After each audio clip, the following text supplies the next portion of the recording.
आप chat box में अपना नाम और लोकेशन लिखेंगे ताकि मुझे पता चले कि आप लोग अटेंटिव है, मेरी बातें सुन रहे हैं।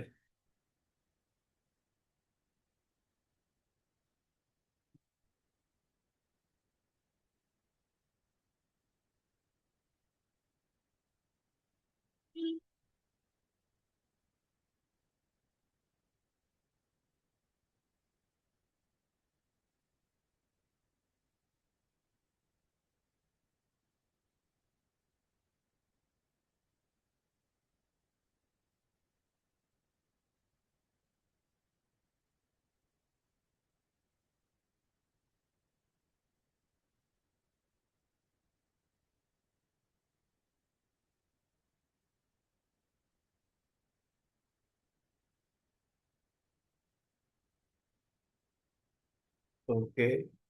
ज्योति मेहता जी घाटकोपर से आपका स्वागत है।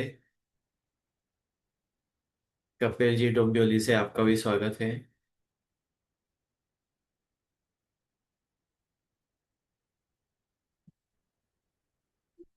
बाकी लोग भी कहाँ से जुड़े हैं, आप अपना नाम और लोकेशन लिख दीजिए ताकि हम तुरंत से शुरू करें।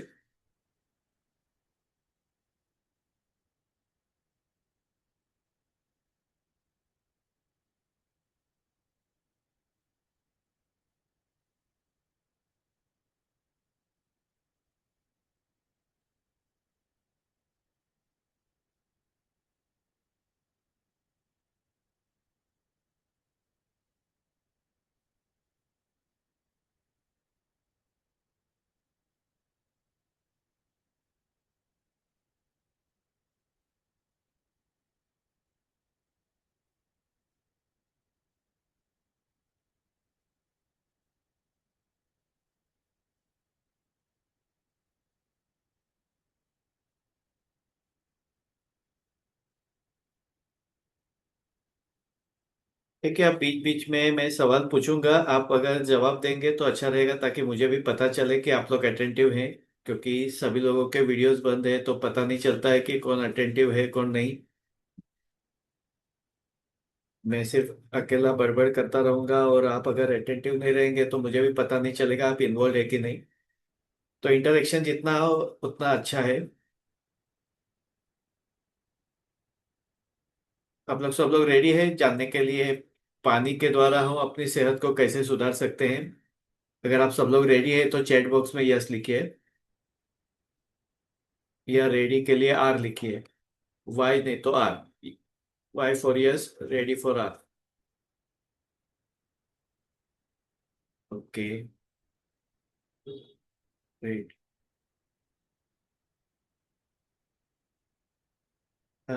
आप रीनेम करेंगे जूम यूजर जी। आप अगर अपना नाम या तो चैट बॉक्स में लिखे ताकि पता चले जूम यूजर, जिन्होंने अभी यस लिखा। डिस्प्ले में जूम यूजर ही दिखा रहा है तो पता नहीं चलता है। आप अगर अपना नाम लिखेंगे तो अच्छा रहेगा।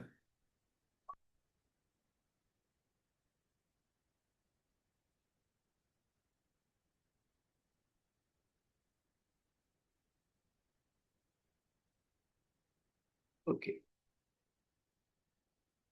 Okay Nilima ji, thank you.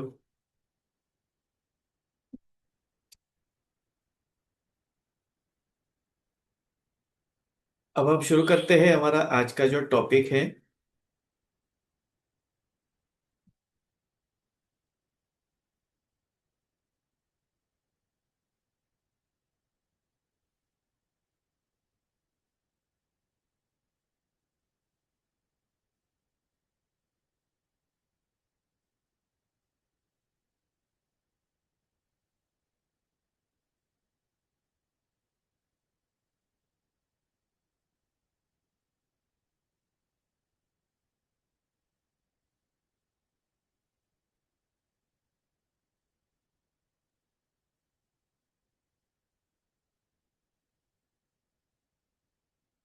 Western मीटा में यहाँ पे कुछ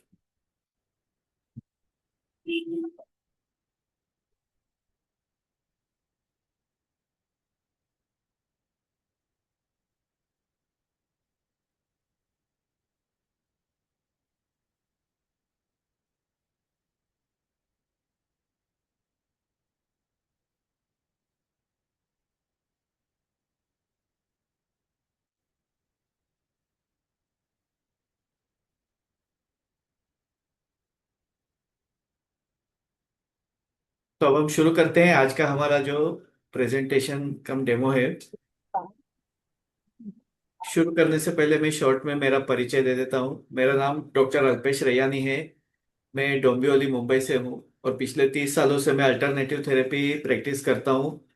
रजिस्टर्ड एक्यूपंक्चरिस्ट हूँ, वेलनेस ट्रेनर, कोच, कंसल्टेंट हूँ। एक्यूप्रेशर, मैग्नेटोथेरेपी, ग्वासा थेरेपी, कपिंग, मोक्सीबंधन ऐसी अनेक पद्धतियां लोगों को सिखाता हूँ। कई सारे लोग पर्सनल यूज के लिए भी ये सारी पद्धतियां सीखे हैं और कई सारे थेरेपिस्ट ये सीख करके अपना हीलिंग जर्नी आगे बढ़ा रहे हैं।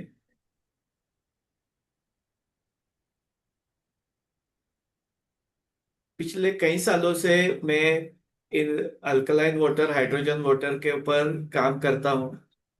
उसके बारे में अभ्यास कर रहा हूँ, तो मुझे कई सारे अच्छे रिजल्ट्स भी देखने को मिले और कई सारी अच्छी जानकारियां भी प्राप्त हुई। तो मुझे ऐसा लगा कि ये एक आसान तरीका है लोगों को हेल्दी रहने के लिए, जिसका इस्तेमाल वो कर सकते हैं। अ, करीबन 2015-16, यानी ऑलमोस्ट मोर देन 10 इयर्स, जब से ये कंसेप्ट ज्यादा प्रचलित हुआ है तब से मैंने उसका अभ्यास किया है। मेरे घर पे भी उसका जो इंस्ट्रूमेंट है वो लगा हुआ है। लेकिन ये कंसेप्ट ज्यादा पॉपुलर होने की वजह, या मुझे अच्छा लगा उसकी एक महत्वपूर्ण वजह यह है कि नॉर्मली हम लोग जब भी पेशेंट को कोई भी चीज एक्सप्लेन करते हैं बीमारी के बारे में, तो हम ये सारी चीजें उनको फूड के लिए बताते हैं कि आपको किस तरीके का आहार लेना चाहिए, खाना आपका कैसा होना चाहिए। ये सारी जानकारी हम उनको देते हैं। लेकिन अनफॉर्चुनेटली ये सारा जो हेल्दी या न्यूट्रिशियस फूड के बारे में हम जो जानते हैं, आजकल वो सारा शुद्ध मात्रा में नहीं मिलता है। या तो केमिकल बेस्ड है, या दवाई गोली या केमिकल से पकाया हुआ है, या उसको उगाने के लिए इंसेक्टिसाइड, पेस्टिसाइड्स या केमिकल फर्टिलाइजर्स का इस्तेमाल किया गया है, जिसकी वजह से जो हेल्थ बेनिफिट हमें मिलना चाहिए वो हमें मिलता नहीं है। अगर ये सारी बातें अगर हमें पानी के जरिए ही अगर मिल जाती है, तो हम अपने आप को ज्यादा अच्छे से सेहतमंद रख सकते हैं। क्योंकि बाय डिफॉल्ट हम लोग घर प्यास लगे तो पानी तो पीते ही है। लेकिन हम जो पानी पी रहे हैं, वो पानी से हमें कुछ हेल्थ बेनिफिट भी मिलता है कि नहीं। तो आज हम वो जानेंगे कि क्या हम लोग जो पानी पी रहे हैं वो वाकई में हेल्दी है, या हमारी हेल्थ को सपोर्टिव है। ऐसा नॉर्मली कहा जाता है कि हमें रेगुलरली पानी अच्छी मात्रा में पीना चाहिए, और हम पीते भी हैं। लेकिन ये सारा का सारा पानी, इतना हम हर सालों से पीते हैं, रोज का 2 से 3 लीटर पानी हम लोग पीते हैं। लेकिन उसके बावजूद भी बीमारियां तो आते ही रहती है। यानी एक बात तो तय है कि हम लोग जो पानी पी रहे हैं वो उतना हेल्दी नहीं है, या जिस तरीके से हमें उसका बेनिफिट मिलना चाहिए हेल्थ के लिए वो हमें मिलता नहीं है। तो हम क्या ऐसा कर सकते हैं कि जिसकी वजह से हम ज्यादा सेहतमंद रहे। तो उसके लिए कुछ मॉडर्न डिवाइसेस डेवलप हुए हैं। लेकिन कंसेप्ट अगर आप देखेंगे तो ये सारा प्राचीन कंसेप्ट है, लेकिन वो मॉडर्नाइजेशन के रूप में हमारे सामने आ रहा है। और अगर उसका बेनिफिट अगर हमें मिले तो हम काफी मात्रा में हमारी सेहत को, हमारे शरीर को, हमारे हेल्थ को अच्छा मेंटेन कर सकते हैं। आमतौर पे हमें लगता है पानी तो पानी है, हम सारा पानी जो कोई भी पीते हैं, कोई पैकेज ड्रिंकिंग वाटर पीता है, या कोई प्योरीफायर का पानी पीता है, या फिर कोई अलग अलग मशीन के जरिए पानी पीता है, तो लोगों को लगता है कि हम एक अच्छा पानी पी रहे हैं। डेफिनेटली हम शुद्ध पानी पीते हैं प्योरीफायर के जरिए या पैकेज ड्रिंकिंग वाटर के जरिए। लेकिन ये सारा जो पानी है, ये पानी हमें हेल्थ के बेनिफिट जो मिलने चाहिए वो नहीं देता है। यानी ये हीलिंग वाटर नहीं है, ये मेडिकेटेड वाटर नहीं है, ये रेगुलर वाटर है सिर्फ। लेकिन अगर वही वाटर को अगर हम हीलिंग पावर में कन्वर्ट कर सके, या उसका मेडिसिनल प्रॉपर्टी अगर हमें मिल सके, तो हम बिना दवाइयों के भी हमारे शरीर को सेहतमंद रख सकते हैं। यही आज का हमारा वेबिनार का कंसेप्ट है। जैसे कि हमें पता है कि हमारा शरीर जो है वो, उसमें 2/3 हिस्सा, यानी 2/3 जो है, वो 2/3 हिस्सा हमारा पानी से भरा हुआ है। जैसे पृथ्वी के ऊपर अगर आप देखेंगे तो 2/3 हिस्सा, यानी 2/3 हिस्सा जो है वो पानी है, और बाकी का 1/3 हिस्सा जमीन है। बस उसी तरीके से हमारे शरीर में भी अगर आप देखेंगे तो ओवरऑल देखने को जाएंगे तो 70% से ज्यादा पानी हमारे शरीर में है। लेकिन हमें दिखाई नहीं देता, महसूस नहीं होता, क्योंकि हमारा शरीर का जो ढांचा है वो सॉलिड रूप में हमें दिखाई देता है। लेकिन ये सॉलिड रूप के पीछे भी हमारा अंदर जो है वो जल तत्व यानी पानी का ज्यादा इस्तेमाल होता है। तो पानी जितना आप पानी के बारे में आप जानते हैं, या पानी के बारे में शायद आपको उतने एडवांटेजेस के बारे में पता ना हो, तो वो हम आज देखने वाले हैं।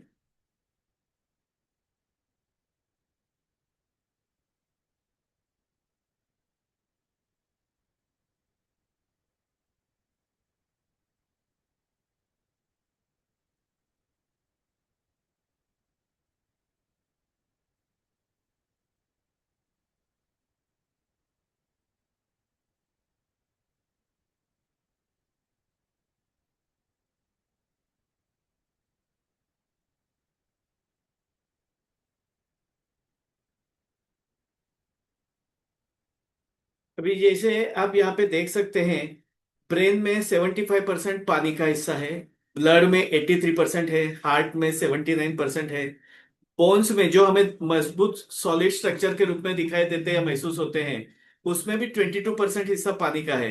मसल्स में 75% है, लिवर में 85% है। यानी शरीर के सारे हिस्सों में आप देखेंगे तो पानी सभी जगह पे मौजूद है।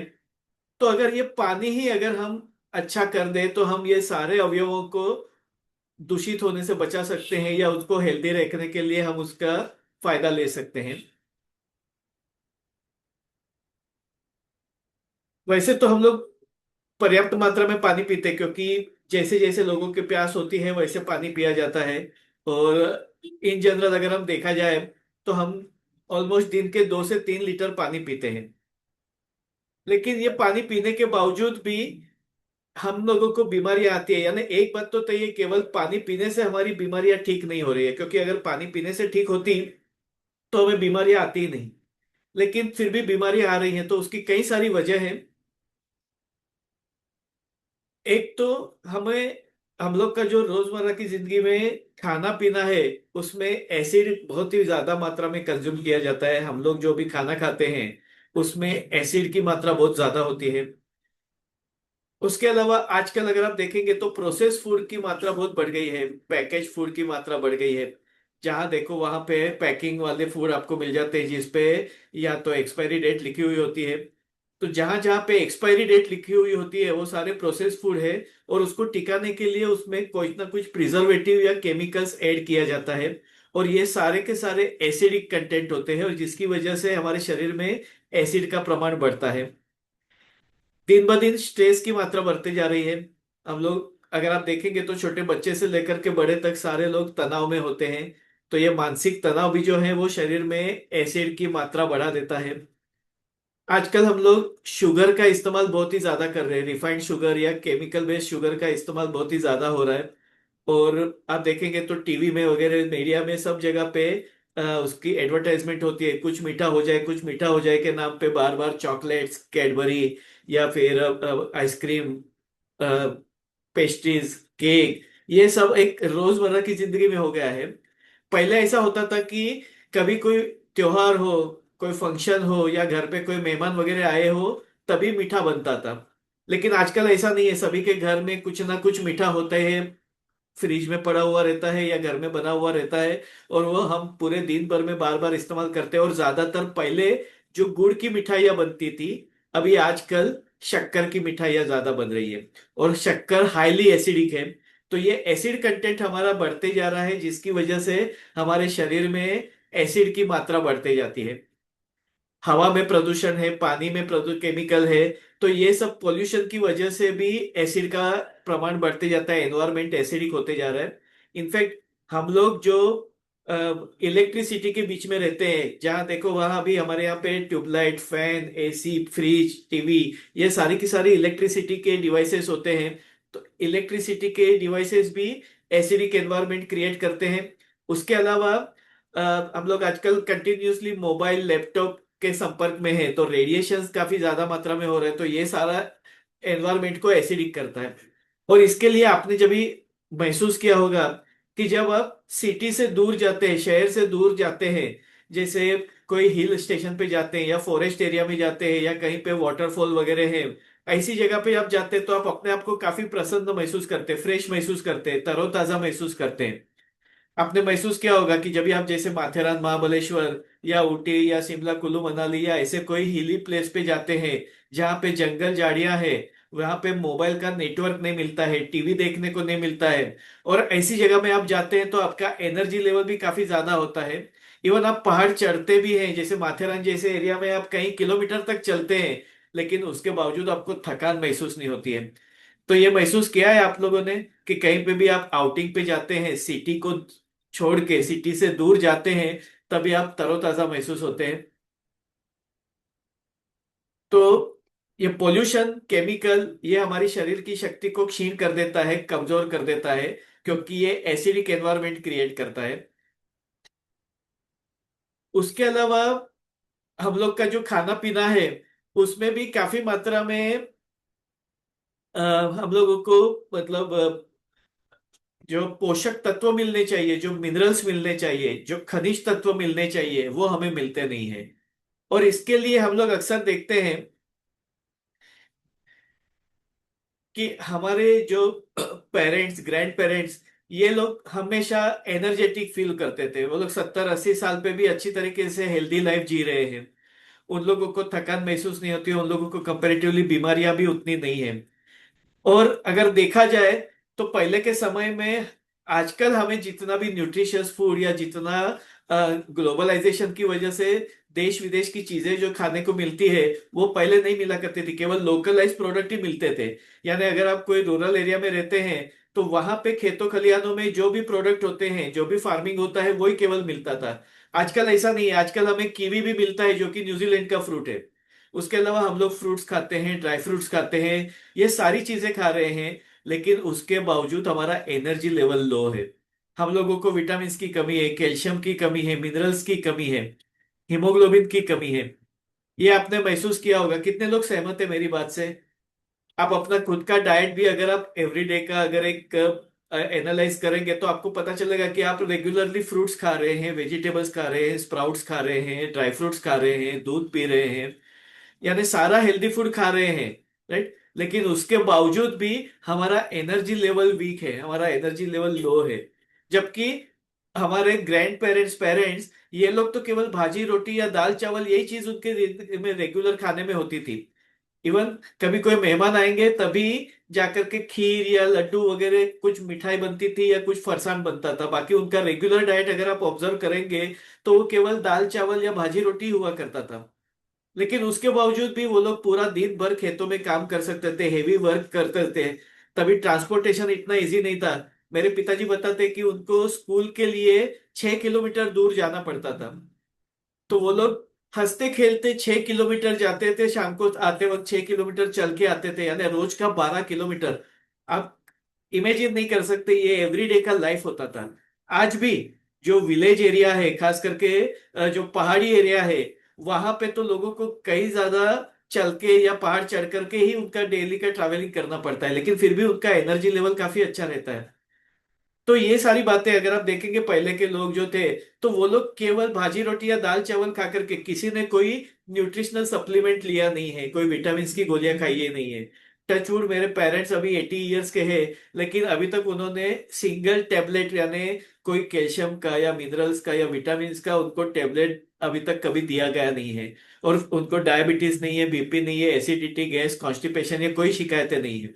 जबकि अगर उनका लाइफस्टाइल अगर आप देखेंगे तो उन्होंने, आप बात करते हैं तो पहले का उनका लाइफ काफी स्ट्रगल वाला होता था। तो सीधा सादा खाना, यानी भाजी रोटी दाल चावल, बस, उसके अलावा कुछ भी नहीं, यानी एक्स्ट्रा कोई भी चीज भी अफोर्ड नहीं कर सकते थे। वो कंडीशन होने के बावजूद उन लोगों का हेल्थ इतना अच्छा रहता था, क्योंकि उनको सारी चीजें न्यूट्रिशन में ही मिल जाती थी, यानी बेसिक जो हमारा खाना है वो खाने में ही उनको सारी चीजें मिल जाती थी। जबकि अभी ऐसा होता है कि हम लोग खाते बहुत सारी चीजें हैं, लेकिन हमारा न्यूट्रिशनल लेवल कुछ भी नहीं है। और इसकी वजह से आप देखेंगे तो न्यूट्रिशनल सप्लीमेंट की मार्केट दिन ब दिन बढ़ते जा रही है। और न्यूट्रिशनल सप्लीमेंट भी कोई सस्ते नहीं होते हैं। अगर आप देखेंगे तो एक एक प्रोडक्ट अगर आप देखेंगे तो 30 टैबलेट्स की कॉस्टिंग 2,000 रुपए, 3,000 रुपए, यानी एक एक टेबलेट करीबन 30 to 50 रुपीज मिनिमम होती है। और कोई कोई टेबलेट तो 80 से 100 रुपया भी एक टेबलेट का होता है, यानी एक महीने का कोर्स आपका दिन की एक टेबलेट का 3,000 रुपए, ये न्यूट्रिशनल सप्लीमेंट। और ऐसा आप कितनी बार लेना है, हमेशा लेना है या हर 3 महीने 6 महीने में आपको वो रिपीट करना है। तो उसकी महत्वपूर्ण वजह यह है कि हम लोगों को खाने पीने में जो न्यूट्रिशन मिलना चाहिए, जो मिनरल्स मिलने चाहिए, वो मिल नहीं रहे हैं। और जिसकी वजह से फिर बाद में हम सप्लीमेंट्स के सहारे चले जाते हैं। लेकिन सप्लीमेंट्स ये उसका सॉल्यूशन नहीं है। क्योंकि हम कितनी बार लेंगे, क्योंकि कई सारे सप्लीमेंट्स तो अल्टीमेटली केमिकल बेस्ड ही होते हैं, जो केमिकल फॉर्मूला से ही बने हुए होते हैं। तो अल्टीमेटली वो सारी चीजें भी हम एसिडिक ही डाल रहे हैं हमारे शरीर में। और जिसका नतीजा है कि बीमारियां बढ़ते जा रही है, एजिंग प्रोसेस बढ़ते जा रहे हैं। तो जितना अगर हमें अपने आप को हेल्दी रखना है, तो हमें हमारे खाने पीने के जरिए, यानी खाना और पानी के जरिए ही हम जितना सेहतमंद रह सके उतनी कोशिश करेंगे। तो हमें दवाई गोलियों का इस्तेमाल कम करना पड़ेगा। ऐसा देखा जाए तो हमारी मूलभूत जरूरतें जो है, हवा, पानी और खुराक, ये तीन हमारी मुख्य जरूरतें हैं। लेकिन अगर देखेंगे तो अनफॉर्चुनेटली ये तीनों ही चीजें करप्ट है, पोल्यूटेड है। हवा में काफी मात्रा में केमिकल और पोल्यूशन है। इसके लिए हवा में धुंध ज्यादा है, फॉगीनेस ज्यादा है। और आजकल हम लोग हमेशा टीवी में, न्यूज में देखते हैं कि एक्यूआई बढ़ते जा रहा है, पोल्यूशन बढ़ते जा रहा है। कभी दिल्ली की हालत खराब है तो कभी मुंबई की हालत खराब है। यानी दिन ब दिन पोल्यूशन का ग्राफ हमें चेक करना पड़ता है कि आज कितना पोल्यूशन है। इतनी मात्रा में हवा बिगड़ गई है। इंडस्ट्रियल वेस्ट वगैरह जो है वो सारा पानी में मिक्स होता है, तो वो पानी भी दूषित हो जाता है। और आप अक्सर टीवी में देखते हैं जो यमुना नदी का जो चित्र दिखाया जाता है कि यमुना नदी के ऊपर जो सफेद फॉग इतने ज्यादा दिखाई देते हैं जैसे बर्फ की चादर रखी हुई हो, लेकिन वो सारा का सारा केमिकल है। तो पानी इतना दूषित है। खाने में अगर आप देखेंगे तो सारा जो सारी फसलें हैं या अनाज हैं, तो ये जो उगाई जाती है, एक तो यूरिया सल्फेट जैसे केमिकल फर्टिलाइजर्स के जरिए उगाई जाती है। उसमें जनता या कीटक ना लगे उसके लिए जंतुनाशक और कीटकनाशक दवाइयों का स्प्रे मारा जाता है। यानी ये जो इंसेक्टिसाइड, पेस्टिसाइड्स का जो ज्यादा मात्रा में इस्तेमाल होता है, वो सब फूड के अंदर पेनिट्रेट होता है, जिसकी वजह से खाने पीने का टेस्ट भी चला जाता है और उसकी न्यूट्रिशनल वैल्यू भी चली जाती है। पहले अक्सर मेरे पेरेंट्स कहते हैं, पिताजी कहते हैं कि हम लोग पहले जब भी खेतों में जाते थे तो बाजरी ऐसे ही खाते थे, लेकिन मीठा लगता था। और आज आप कोई भी खाने की चीजें ले लो, आपको कोई टेस्ट नहीं आता है। और इसकी वजह से हम लोग खाना पकाते वक्त में ज्यादा मसालों का इस्तेमाल करते हैं। पहले इतने मसाले नहीं डाला करते थे खाने पीने में। जो ताजे के ताजा, यानी अदरक है, मिर्ची है, कोथमीर है, यही मसाले डाले जाते थे, यानी खड़ा मसाला बोलते हैं या फ्रेश मसाला। लेकिन आजकल हम लोग भाजी में या तो पाव भाजी का मसाला डालते हैं, या तो चाट मसाले का इस्तेमाल करते हैं, या गरम मसाले का इस्तेमाल करते हैं। ये चीजों की एवरीडे की रिक्वायरमेंट नहीं होती है, ये ओकेशनली खाने की चीजें हैं। लेकिन हमारे खाने में टेस्ट नहीं आ रहा है, तो खाने को ज्यादा टेस्टी बनाने के लिए हम ये मसालों का इस्तेमाल करते हैं, जो कि हाईली एसिडिक है। और फिर बाद में हमें एसिडिटी बढ़ती जाती है, जलन होती है, या अल्सर वगैरह की भी शिकायत हो जाती है।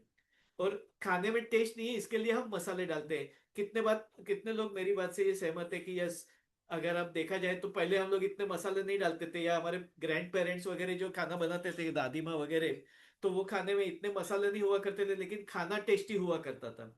आजकल हम लोग इतना मसाला डालते हैं लेकिन टेस्ट कुछ भी आता ही नहीं है खाने का। जो टेस्ट है वो मसाले का ही टेस्ट है। एम आई राइट?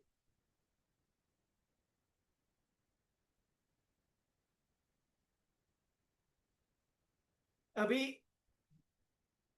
ये जो कंसेप्ट लोगों को अभी धीरे धीरे समझ में आ रहा है, पीएच के बारे में, या एसिडिटी के बारे में, या अल्कलाइन फूड के बारे में, ये मैं आपसे कुछ उसका साइंटिफिक वैल्यूएशन क्या है, किस तरीके से ये काम करता है, उसके बारे में थोड़ी जानकारी दूंगा। आप थोड़ा ध्यान से सुनिएगा। हम लोग नॉर्मली नेचुरोपैथी के जरिए जब भी पेशेंट को एक हफ्ते 10 दिन के लिए जब भी कोई रेसिडेंशियल कैंप में उनको बुलाते हैं, तो ये 7 से 10 दिन का जो कोर्स होता है, तो उसके दौरान हम लोग उनको जो खाना पीना देते हैं वो ज्यादातर अल्कलाइन फूड होता है। अल्कलाइन फूड यानी रॉ फूड होता है, बॉइल्ड फूड होता है जिसमें मरी मसाले नहीं होते हैं। वैसे बेसिकली देखने को जाएंगे अल्कलाइन फूड का कंसेप्ट आप ध्यान से समझिएगा। सब लोग अलर्ट हैं, जानने के लिए तैयार हैं, क्योंकि ये कंसेप्ट के ऊपर ज्यादा बातें नहीं होती, केवल वर्ड्स इस्तेमाल होते हैं, लेकिन वो क्या होता है, कैसे काम करता है, इसके बारे में जानकारी नहीं है। Right. Okay. Thank you. Basically alkaline food जो होता है, इसके जरूरत क्या है या क्यों हमें ज्यादा अल्कलाइन फूड लेना चाहिए, ये आप समझ लीजिए। हमारा जो ब्लड है, वो ब्लड का पीएच वैल्यू 7.4 है। 7 इज ए न्यूट्रल। 7 से ऊपर जितना भी है वो अल्कलाइन है, 7 से नीचे जितना भी है वो एसिडिक होता है। तो हमारा ब्लड का पीएच वैल्यू 7.4 है, विच इज माइल्ड अल्कलाइन। तो ये अल्कलाइन है।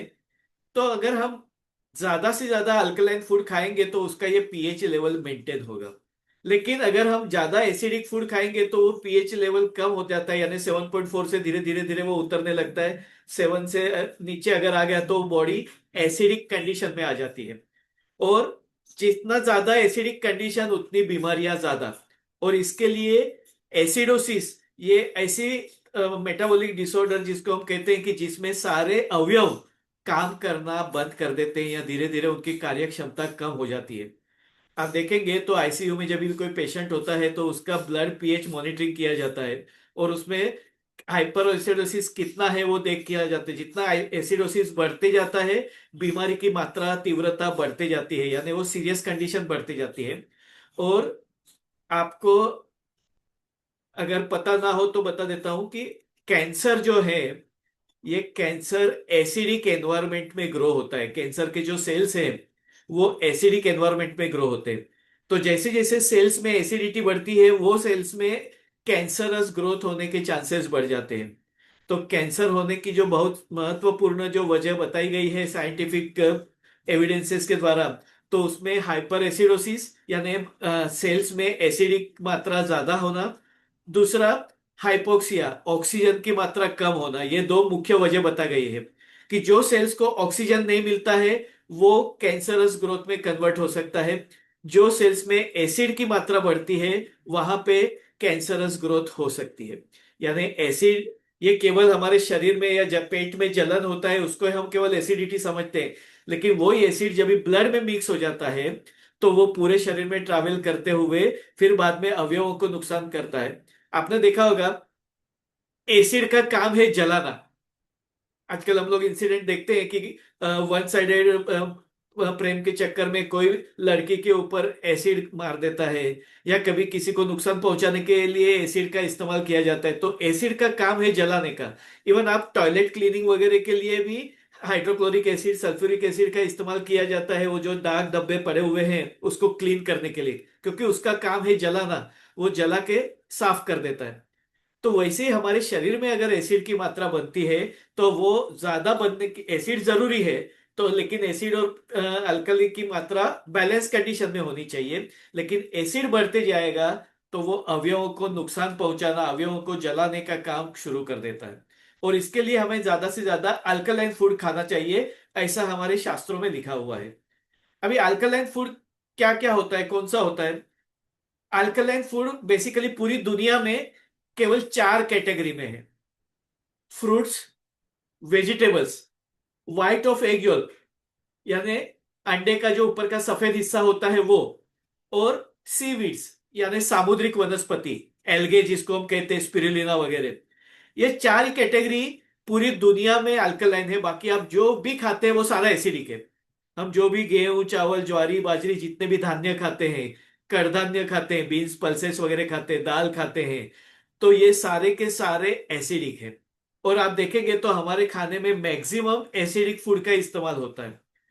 तो हमें ज्यादा से ज्यादा अल्कलाइन खाना चाहिए। अभी ये 4 कैटेगरी में जो वेजिटेरियन है वो अंडा नहीं खाते, यानी अंडे का प्रश्न नहीं आता है। इवन जो एग खाने वाले भी हैं तो वो एग जो खाते हैं या तो वो पोल्ट्री फार्म से लाते हैं जो ऑलरेडी केमिकल प्रोसेस से प्रिपेयर किया हुआ है, या फिर उसमें आप भुर्जी के जरिए या अलग अलग व्यंजन बना के यानी तेल मसाला डाल करके ही खाते हैं, यानी अल्टीमेटली तो वो भी एसिडिक ही बन जाता है। सीवीड्स जो है, सामुद्रिक वनस्पति, ये हमारे रोजमर्रा की जिंदगी में खाने में इस्तेमाल नहीं होती है। ये जो भी समुद्र के किनारे रहने वाले जो लोग हैं, वो लोग ही उसका इस्तेमाल ज्यादातर करते हैं। और खास करके जापान, मलेशिया वगैरह इस तरफ के लोग जो हैं वो सीवीड्स का इस्तेमाल खाने पीने में करते हैं। तो हम लोग मैक्सिमम जो अल्कलाइन फूड का इस्तेमाल करते हैं वो दो ही कैटेगरी, फ्रूट्स एंड वेजिटेबल्स। अभी वेजिटेबल्स हम लोग जो खाते हैं, ये हम लोग रॉ फॉर्म में नहीं खाते हैं। हम लोग पका के खाते हैं, भाजी बना के खाते हैं। तो सब्जी बना के जो खाते हैं तो उसमें तड़का लगता है, तेल मिर्ची मसाला आता है, तो वो भी एसिडिक बन जाता है। अगर आप रॉ फॉर्म में खाते हैं यानी कच्चा खाते हैं या बॉइल्ड खाते हैं, तो ही वो अल्कलाइन है, अदरवाइज वो एसिडिक है। रह गया फ्रूट।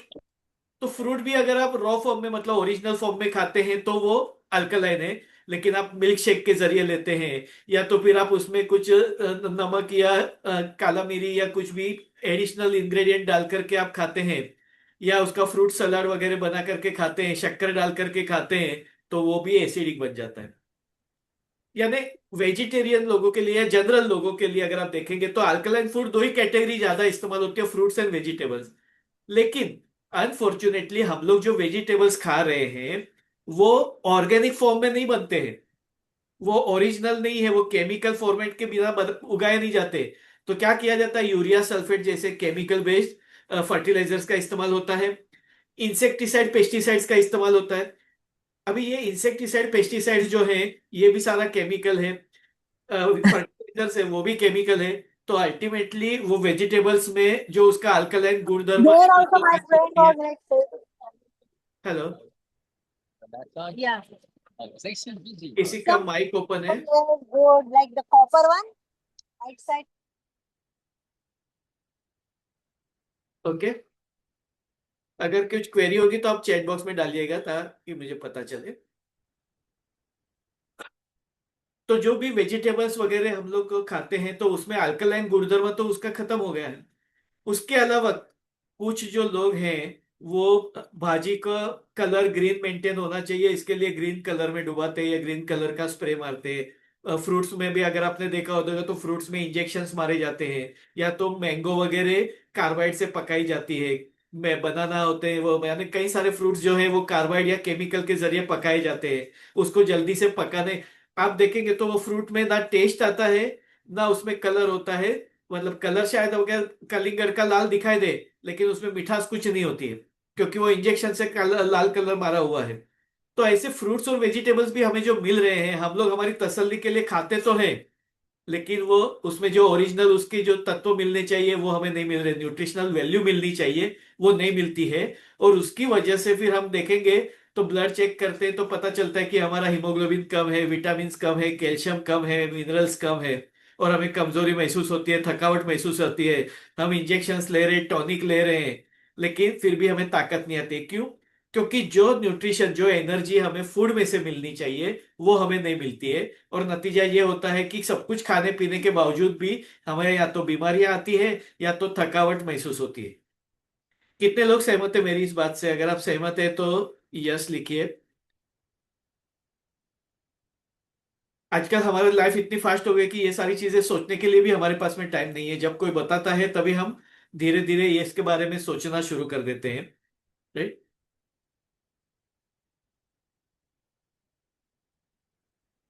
तो हम लोग जब भी नेचुरोपैथी में पेशेंट को जब भी कैंप के लिए लेके जाते हैं, तभी हम लोग उनको वहां पे जो फूड देते हैं वो सारा फूड जो होता है वो अल्कलाइन फूड होता है, और प्रेफरेबली ऑर्गेनिक फार्मिंग से, यानी वहां पे जो उगाया गया है बिना केमिकल फर्टिलाइजर्स के, वही उनको दिया जाता है ताकि उनको उसमें टेस्ट भी लगे और साथ साथ में न्यूट्रिशनल वैल्यू भी मिले।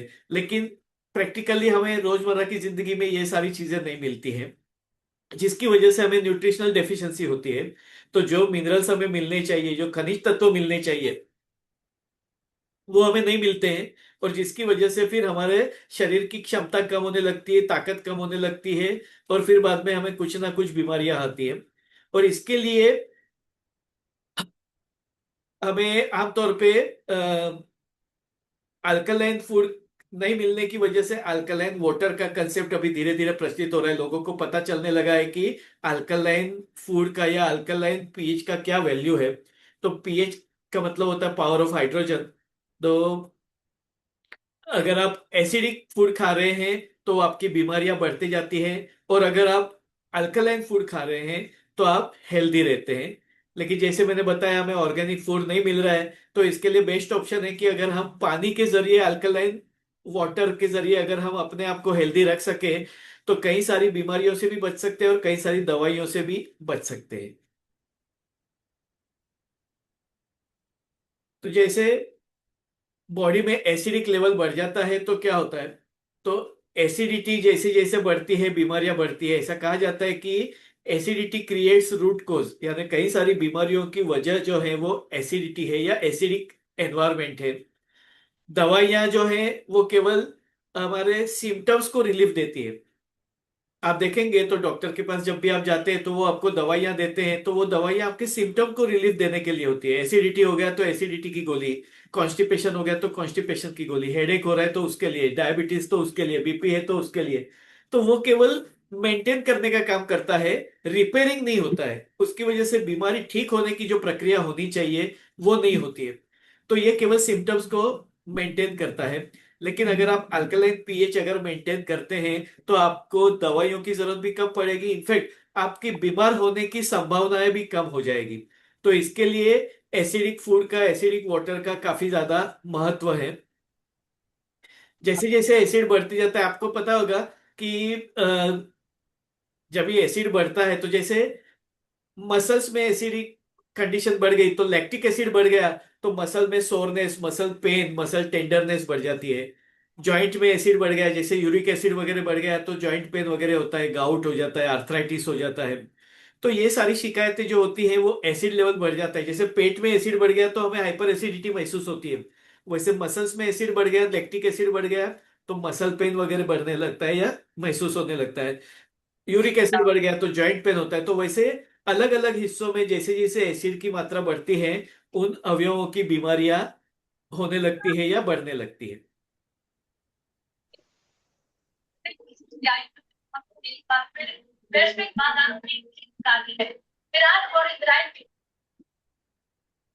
अब सभी लोगों के रिक्वेस्ट है कि आप अपना माइक बंद रखिएगा ताकि दूसरों को डिस्टरबेंस ना हो। और कोई भी क्वेरी है तो चैट बॉक्स में डालिएगा। यहाँ तक सब कुछ ठीक ठाक है, समझ में आ रहा है बराबर, राइट?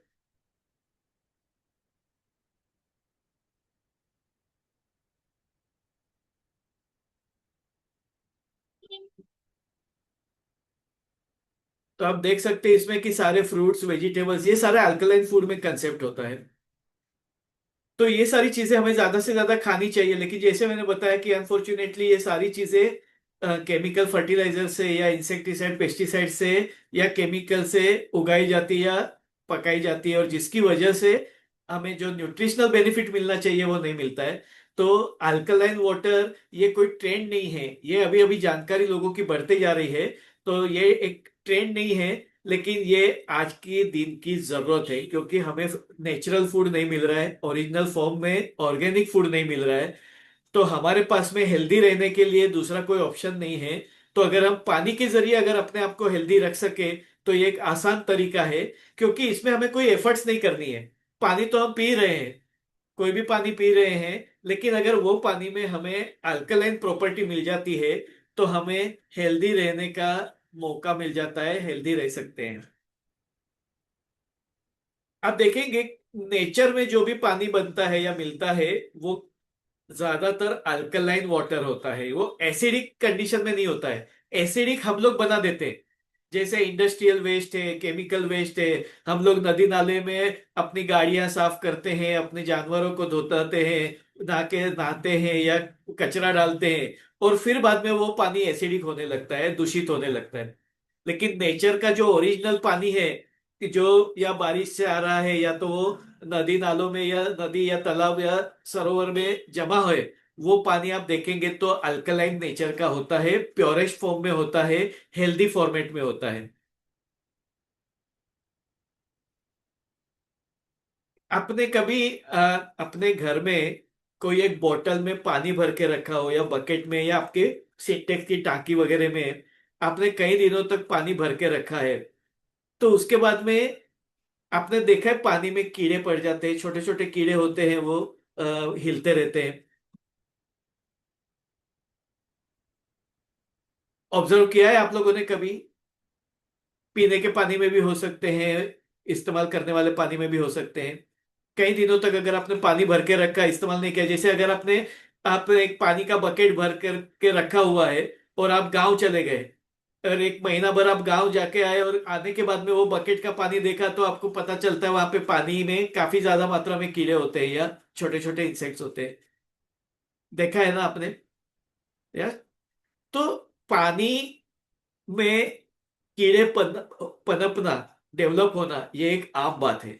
लेकिन आपने कभी ऑब्जर्व किया है, गंगा का जो पानी होता है, गंगा नदी का पानी में ओरिजिनल जहां से गौमुख गंगा या जहां से गंगा का उद्भव होता है, वहां पे जो गंगा का पानी है वो पानी, अभी जो दूषित पानी है वो छोड़ के उसके पहले का जो पानी जहां जहां गंगा का पानी मिलता है, वो पानी जिन लोगों ने भी भर के रखा है महीनों से सालों से, वो गंगा के पानी में कभी भी कीड़े बनते नहीं है, कभी भी कीड़े पनपते नहीं है। ये ऑब्जर्व किया है? कितने लोगों को पता है ये? गंगा के पानी में कीड़े नहीं होते, डेवलप ही नहीं होते। क्यों? क्योंकि गंगा का पानी अल्कलाइन है, राइट? तो गंगा का पानी अल्कलाइन होने की वजह से वहां उसमें कीड़े नहीं बनते। कीड़े पनपते हैं एसिडिक एनवायरमेंट में। इवन ब्लड में भी बैक्टीरिया है कि नहीं, तो किस तरीके के बैक्टीरिया है तो वो चेक किया जाता है। एसिड फास्ट बैक्टीरिया के लिए चेकिंग किया जाता है, यानी कौन से बैक्टीरिया जो एसिडिक एनवायरमेंट में ग्रो होते हैं, राइट? तो ये जो वाटर है गंगा का, वो अल्कलाइन होने की वजह से वो हीलिंग वाटर भी कहा जाता है। अगर रेगुलर बेसिस पे अगर गंगा का पानी पिया जाए तो हेल्दी रह सकते हैं, लेकिन अदरवाइज वो गंगा का पानी आप कई महीनों तक, सालों तक बॉटल में भर के रखो, उसमें कीड़े होते नहीं है, क्योंकि वो अल्कलाइन पानी है। यानी नेचर का जो बेस्ट पानी होता है वो अल्कलाइन नेचर में होता है। इंसान पानी को एसिडिक कर देता है अपने इंडस्ट्रियलाइजेशन की वजह से, अपने कचरा डाल करके, प्लास्टिक डाल करके, अपने जानवरों को पानी में धो करके, इस तरीके से पानी को दूषित कर देता है। यानी नेचर जो है वो हमेशा अल्कलाइन वाटर प्रोड्यूस करता है, क्योंकि जो पानी झरने का आता है, पहाड़ों में से गुजर के, पत्थरों में से गुजर के, वो नेचुरल फिल्टर होकर के अल्कलाइन में कन्वर्ट होकर के आता है। और इसके लिए जब भी आप झरने का पानी पीते हैं तो आपको एकदम फ्रेश महसूस होता है, और आपको ऐसा तृप्ति का एहसास होता है। आपने वो पानी पिया तो ऐसा लगता है कि हाँ, तसल्ली हुई, मैंने बहुत दिन के बाद में अच्छे से पानी पिया, ये आपको महसूस होता है। उसकी वजह वो है कि वो अल्कलाइन पानी होता है, तो वो हेल्दी वाटर है।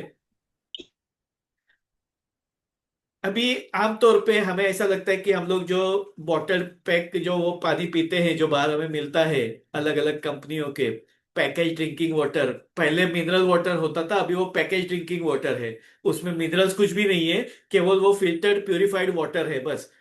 यानी वो एक शुद्ध पानी मिल रहा है, जो गंदा पानी था उसको शुद्ध किया गया है। यानी उतना ही एडवांटेज है कि गंदा नहीं मिल रहा है, हमें शुद्ध मिल रहा है, लेकिन बाकी उसके हेल्थ के कोई एडवांटेज नहीं है। और इसके लिए पैकेज ड्रिंकिंग वाटर को, या नॉर्मली हम लोग जो कॉरपोरेशन का पानी जो हमारे नल में आता है म्यूनिसिपल कॉरपोरेशन के जरिए, ये पानी को डेड वाटर कहा जाता है। डेड वाटर का मतलब होता है उसमें कोई जान नहीं है, उसमें कोई एनर्जी नहीं है। जबकि अल्कलाइन वाटर को लिविंग वाटर कहा जाता है।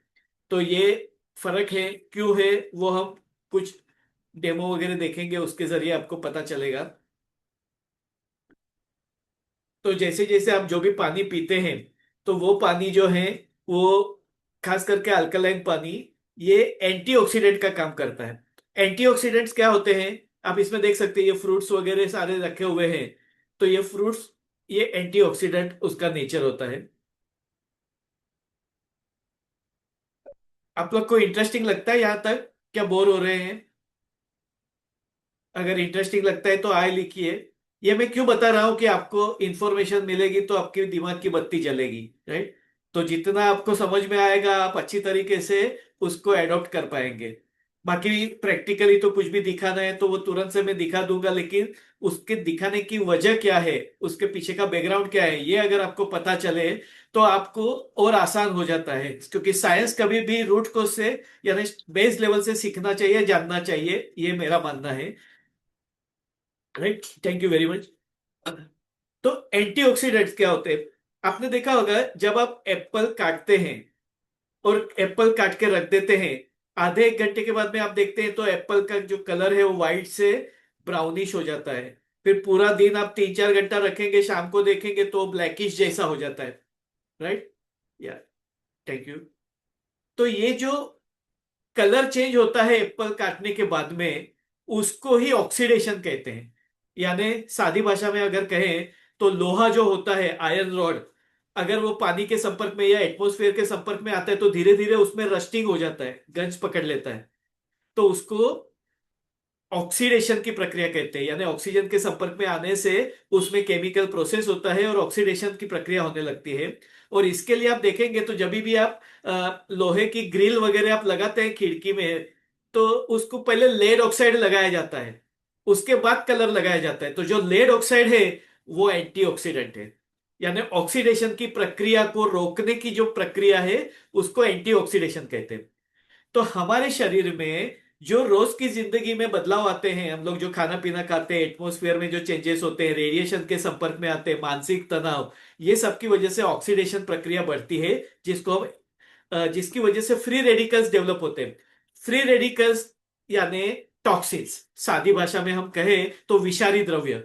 हमारे शरीर में जो विषारी द्रव्य निर्माण होते हैं उसको टॉक्सिन्स कहा जाता है, जिसको फ्री रेडिकल्स कहा जाता है। और ये फ्री रेडिकल्स घूमते घूमते जो अवयवों के जाकर के नुकसान पहुंचाते हैं वो अवयव की बीमारी होती है। और इसके लिए किसी को किडनी का फेलियर हो जाता है, किसी को लिवर का प्रॉब्लम होता है, किसी को कैंसर होता है। तो इसमें कई सारे बीमारियों में फ्री रेडिकल्स का प्रभाव होता है, यानी टॉक्सिन्स का प्रभाव होता है। तो ये फ्री रेडिकल्स के साथ में फाइट करने के लिए एंटीऑक्सीडेंट्स हमें रेगुलर रूप से लेना जरूरी है। एंटीऑक्सीडेंट्स यानी फ्रूट्स एंड वेजिटेबल्स। लेकिन जैसे मैंने बताया, फ्रूट्स एंड वेजिटेबल्स केमिकल से पकाए जाते, उगाए जाते हैं, तो उसकी जो एंटीऑक्सीडेंट की प्रक्रिया है वो हमें नहीं मिलती है। आपने ऑब्जर्व किया होगा, जब भी कोई बीमार होता है, हम उसकी खबर पूछने के लिए जाते हैं तो हम क्या लेकर के जाते हैं? Vada pav, samosa, burger, pizza? नहीं ना, हम लोग फ्रूट्स लेकर के जाते हैं, राइट? क्योंकि फ्रूट्स हेल्दी है, फ्रूट्स एंटीऑक्सीडेंट है, फ्रूट्स अल्कलाइन है। तो बीमार पर्सन को जल्दी से ठीक होने के लिए फ्रूट्स हम लेकर के जाते हैं। हम कैडबरीज चॉकलेट लेकर के नहीं जाते, क्योंकि फ्रूट्स अल्कलाइन है, एंटीऑक्सीडेंट है, और उसकी वजह से इम्यूनिटी बढ़ेगी, जल्दी से पेशेंट ठीक होगा, इसके लिए हम लोग फ्रूट्स लेकर के जाते हैं। तो ये एंटीऑक्सीडेंट का महत्व है। तो एंटीऑक्सीडेंट्स हमें रेगुलर बेसिस पे लेना जरूरी है। लेकिन अनफॉर्चुनेटली जैसे मैंने बताया कि फ्रूट्स वगैरह जो है वो इंजेक्शन से पकाए जाते हैं या केमिकल फर्टिलाइजर्स या इंसेक्टिसाइड पेस्टिसाइड्स का इस्तेमाल करके उगाए जाते हैं, तो अल्टीमेटली वो सारे भी एसिडिक ही होते हैं। तो इसके लिए अल्कलाइन फूड एंटीऑक्सीडेंट का काफी महत्व है। और ये सारी चीजें साइंटिफिक अब है, अभी की नहीं है। भारत में जो भी त्योहार आते हैं, उस त्योहार में ज्यादातर जो हमारे परंपरा है उसके अनुसार उपवास करने के लिए कहा गया है, फास्टिंग। अभी जैसे रामनवमी गया, महावीर जयंती आ रहा है, ऐसे जो भी त्योहार आते हैं तो हम लोगों को ट्रेडिशन में उपवास का महत्व है। जैसे आषाढ़ी एकादशी या जो भी फेस्टिवल आप मानते हो, तो उसमें उपवास करने के लिए कहा गया है। तो आइडियली उपवास में क्या किया गया है? हो सके तो बिना पानी का उपवास करो, निर्जला।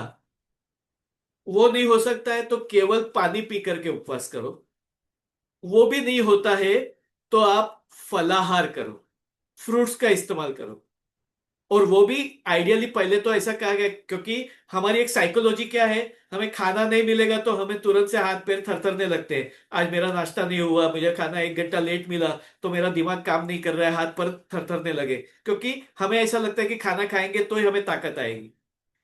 तो ये साइकोलॉजी की वजह से हमें उपवास के दिन तकलीफ ना हो, इसके लिए कहा गया कि ठीक है, आपको तकलीफ होती है ना, तो तुलसी के पत्ते के ऊपर जितना आता है उतना आप खाओ, ताकि आपको थोड़ा तसल्ली हो जाए कि मैंने कुछ खाया, आपको एनर्जी लगेगी। लेकिन वक्त बदलते गया, हमने बदलाव करते तुलसी का पत्ता हटा दिया, केले का पत्ता रख दिया। और फिर क्या, केले के पत्ते के ऊपर साबूदाना वड़ा, साबूदाना खिचड़ी, बटाटा वेफर, बटाटा की भाजी, राजगिरा पूरी, राजगिरा का शीरा। यानी दुनिया भर की एसिडिक चीजें हम उस दिन खाते हैं, जिस दिन हमें आइडियली फलाहार करना है। हमारे शास्त्रों में फलाहार बोला है, फरार नहीं बोला है। फलाहार का मतलब होता है फलों का इस्तेमाल करो, क्योंकि फल जो है वो अल्कलाइन है, एंटीऑक्सीडेंट्स है। इसके लिए हमारे उपवास में फलाहार का महत्व है। तो ये शास्त्रों से चला आ रहा है, यानी ऐसी बात नहीं है ये अभी का ट्रेंड है और इसके लिए हम लोग अल्कलाइन प्रोडक्ट के बारे में बात कर रहे हैं। नहीं, हमारे शास्त्रों में वो कहा गया है, लेकिन उसको धार्मिक रूप से उसके साथ में कंबाइन कर दिया गया ताकि लोग उसको फॉलो करें। तो फलाहार का यही महत्व है, उसका मेन रीजन ये है डिटॉक्सिफिकेशन।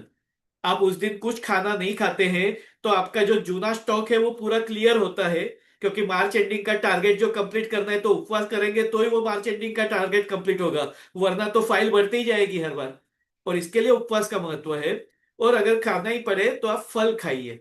लेकिन हम लोग क्या करते हैं, फलों का छोड़ करके हम लोग बाद में फिर वो पूरा दिन भर भगवान का नाम लेने की बजाय, भगवान का जाप करने की बजाय पूरा दिन क्या बनाने का है, तो पूरा दिन का एक्टिविटी साबूदाना वड़ा, साबूदाना खिचड़ी, बटाटा वेफर ये करने में ही चला जाता है। यानी मेडिटेशन बाजू पे रह गया, भगवान का नाम जाप बाजू पे रह गया, जो कि मेंटल रिलैक्सेशन के लिए इस्तेमाल किया जाता था।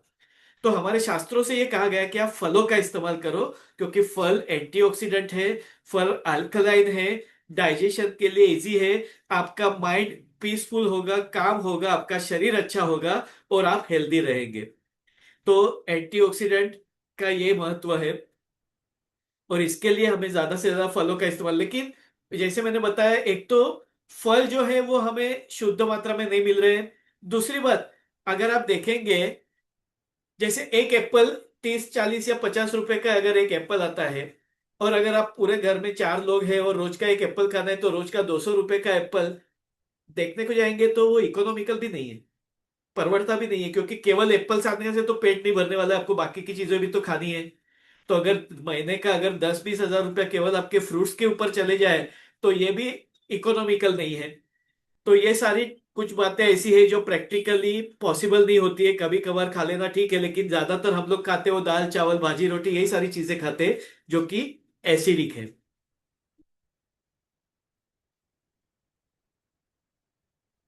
अभी ये सब का सॉल्यूशन क्या है?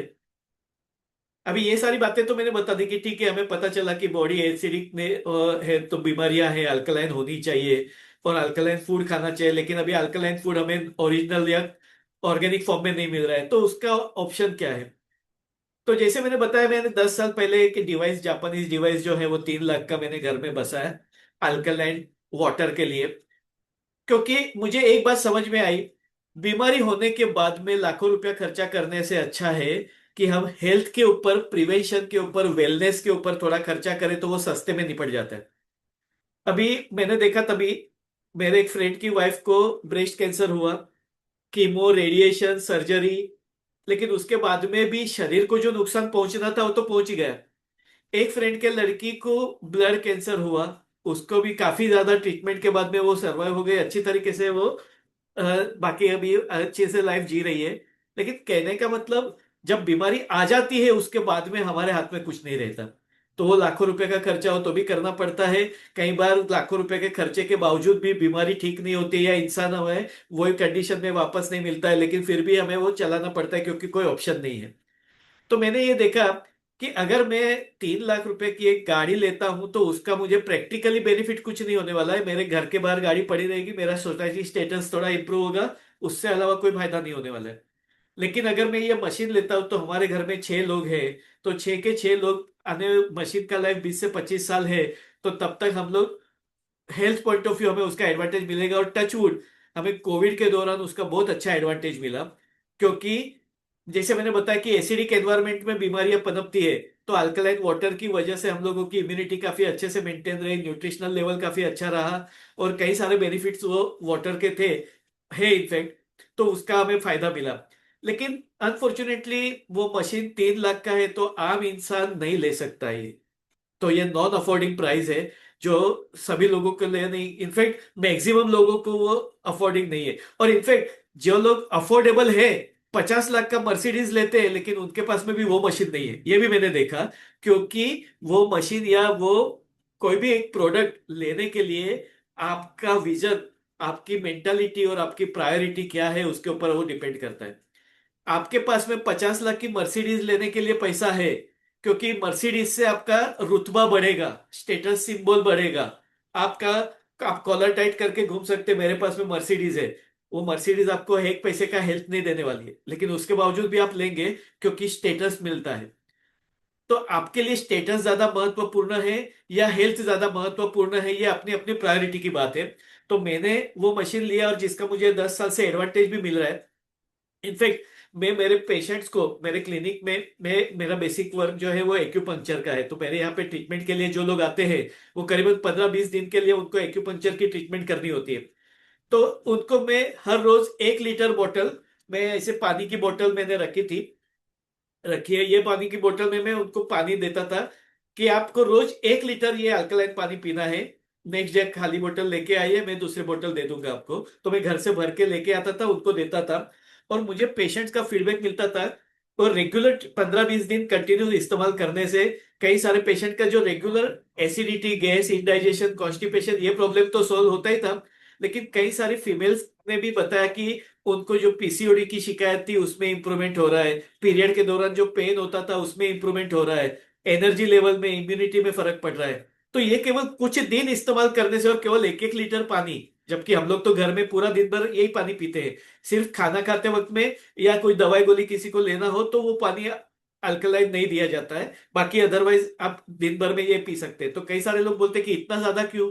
क्योंकि हम लोग कंटिन्यूस एसिडिक एनवायरनमेंट में रहते हैं, खाना पीना सारा एसिडिक है, तो हम जितना भी अल्कलाइन पाएंगे वो कम ही पड़ने वाला है। और ये अल्कलाइन वाटर जो है वो 8 to 9.5 पीएच का होता है।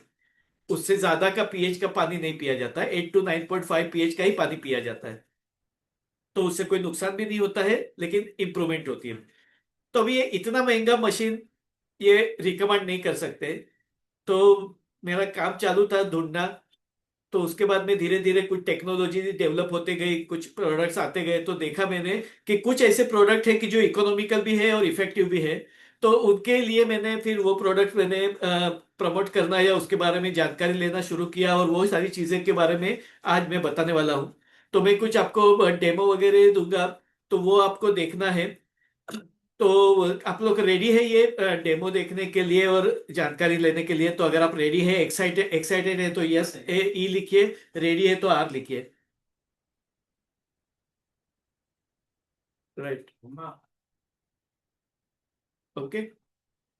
तो अभी हम डेमो देखेंगे कि जिसकी वजह से आपको पता चलेगा ये जो चीजें होती है वो केवल उसके लिए होती है कि ताकि सीइंग इज बिलीविंग, जो आपको दिखता है वो आप मानते हैं। तो ज्यादातर लोग जो होते हैं उनको एविडेंसेस चाहिए होते हैं कि क्या प्रूफ है, कैसे होता है, कैसे पता चलेगा।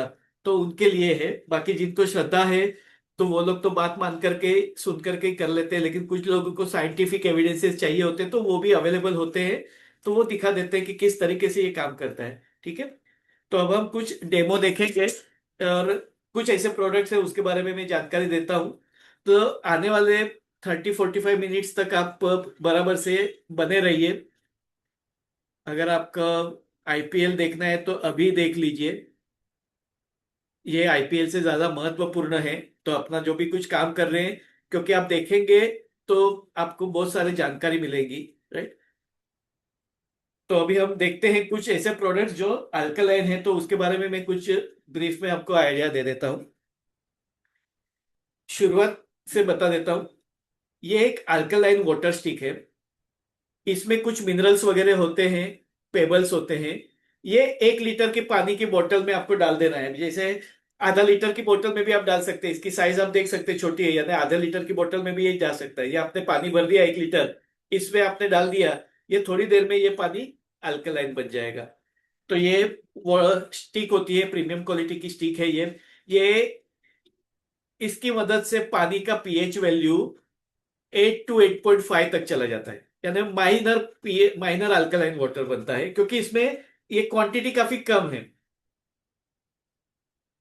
दूसरा, ये बॉटल है, ये अल्कलाइन बॉटल, इसमें भी इसी किस्म के मिनरल्स है, लेकिन यहाँ पे नीचे ये आपको डिवाइस दिख रहा है, इसके अंदर वो मिनरल्स है। जो जापानी स्टोन्स वगैरह होते हैं, हिमालयन स्टोन्स वगैरह है, वो पेबल्स इसमें हैं। और ये जो है, ये पानी के संपर्क में आने से फिर वो पानी अल्कलाइन बन जाता है। यानी इसमें आपको करना कुछ नहीं है, ये सारे नॉन इलेक्ट्रिकल है, नॉन मेंटेनेंस वाले हैं। इसमें आपने पानी डाल दिया, 5-10 मिनट रखा, ये अल्कलाइन बन जाता है। ये प्रोडक्ट है दूसरा। उसके बाद में ये वाटर जार है। अभी जैसे ये इसका कैपेसिटी 650 ml का है। इसका कैपेसिटी 3 से 4 लीटर का है। इसमें आप 3-4 लीटर पानी इसमें अल्कलाइन कर सकते हैं। बीच में आपको जो एक रॉड दिखाई दे रहा है अंदर, तो वो उसमें अल्कलाइन कंटेंट है। जैसा हमने देखा था, ये इस तरीके का, इसमें ये सारे मिनरल्स और स्टोन्स वगैरह होते हैं, जिसकी वजह से पानी, आप इसमें से पानी डालते हैं और ये पानी धीरे धीरे इसमें से अंदर उतरता है और अल्कलाइन बन जाता है, यानी विद इन अ मिनट आपको अल्कलाइन पानी मिल जाता है। ये बोतल में पानी का पीएच वैल्यू 8.5 टू 9 होता है, यानी इसमें 8 टू 8.5 तक जाता है, इसमें 8.5 टू 9 तक जाता है, इसमें 9 टू 9.5 में तक जाता है, क्योंकि इसके अंदर जो मिनरल्स कंटेंट वगैरह है वो ज्यादा है, जिसकी वजह से पानी का पीएच वैल्यू बढ़ जाता है। अभी ये डिपेंड होगा आपके पानी की क्वालिटी के ऊपर। अगर आपका पानी का टीडीएस 150 के नीचे है, तो पानी का पीएच वैल्यू अगर 150 के नीचे है, तो ये पानी आपका अल्कलाइन बनेगा। अगर हार्ड वाटर है तो ये सारे डिवाइसेस ज्यादा काम नहीं करेंगे, खराब हो जाएंगे। इवन कोई भी प्यूरिफायर, या खास करके वो 3 लाख का मशीन भी है, तो वो हार्ड वाटर में चलता नहीं। तो इसके लिए पहले या तो आरओ फिल्टर लगाना पड़ता है, उसके बाद में फिर वो पानी का इस्तेमाल करना पड़ता है। यानी आपका पानी का क्वालिटी, अगर आप बोरवेल का पानी यूज कर रहे हैं, तो ये डिवाइसेस ज्यादा काम नहीं करेंगे। ये आपको समझ लेना है। इनफैक्ट कोई डिवाइस काम नहीं करता है।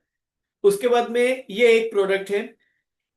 इसमें भी ये सारे लेकिन इसमें जापानीज स्टोन से, वॉल्केनिक स्टोन से, हिमालयन स्टोन से, लेकिन इसके अलावा इसमें कॉपर भी है, सिल्वर क्रिस्टल्स भी है। तो पानी यहां से ऊपर से आप डालते हैं, इसमें ये एम्प्टी वेसल है, इसमें आप पानी डालते हैं, यहां से नीचे से पानी निकलता है, ये अल्कलाइन बनता है। तो इसका भी पीएच वैल्यू 9 तो 9.5 तक का होता है।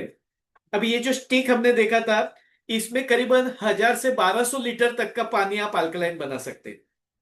यानी अगर एक इंसान अगर रोज का 3 लीटर पानी पीता है, तो महीने का अगर 90 लीटर या 100 लीटर पानी पीता है, तो ये 1 साल भर चलेगा एक इंसान के लिए अप्रोक्सीमेटली।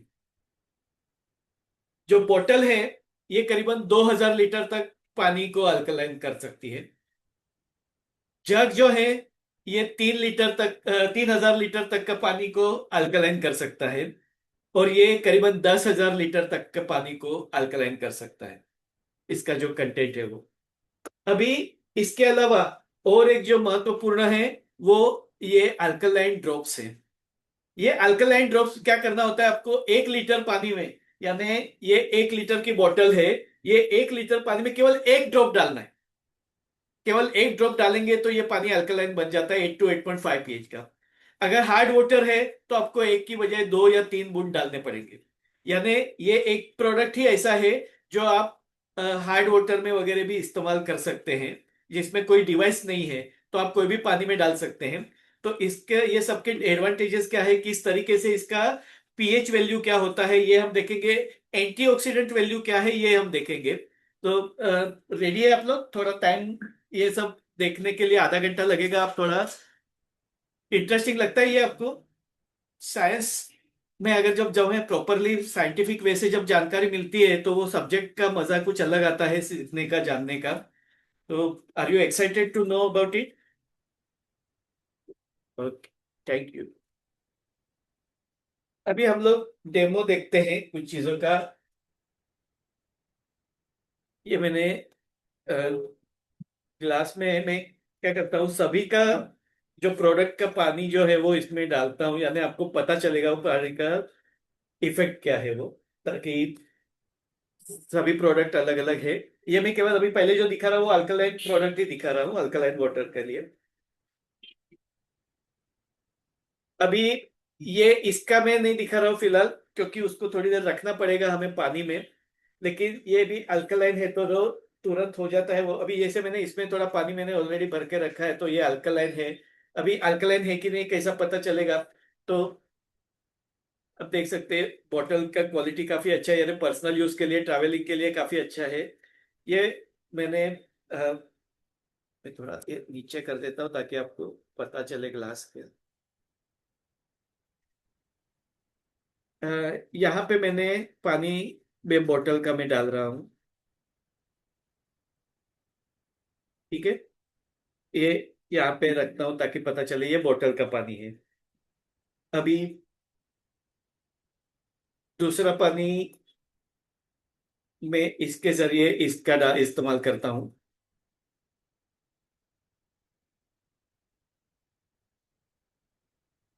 ये मैंने सादा पानी लिया हुआ है, ये मेरा ऑर्डिनरी वाटर है। ये मैं ये डिवाइस के जरिए डालूंगा। ये मैंने डिवाइस पकड़ा है, ऊपर से मैं पानी डाल रहा हूँ। आप देख सकते हैं नीचे पानी गिर रहा है।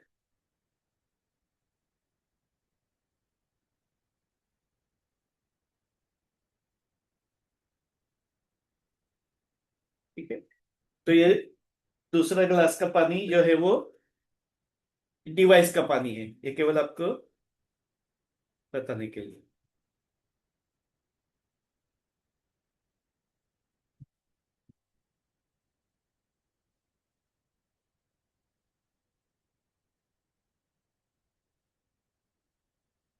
अभी तीसरा पानी जो है मैं ये जग में से डाल रहा हूँ। अभी जग में मैंने पानी भरा नहीं है, अभी मैं पानी इसमें डाल रहा हूँ। यही बोतल का पानी है, ये मैंने जग में डाल रहा हूँ मैं। आप देख सकते हैं नीचे पानी आ रहा है।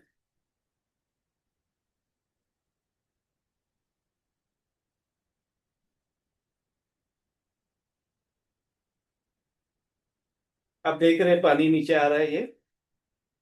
अभी यही पानी मैं तीसरे गिलास में डाल रहा हूँ।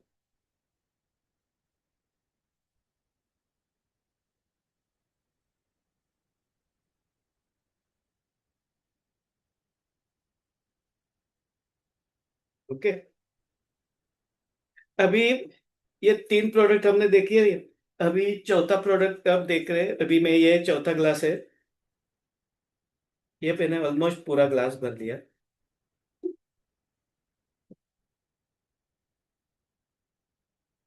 अभी ये पानी के जो ड्रॉप है, ये मैं केवल एक ही ड्रॉप इसमें डाल रहा हूँ फिलहाल।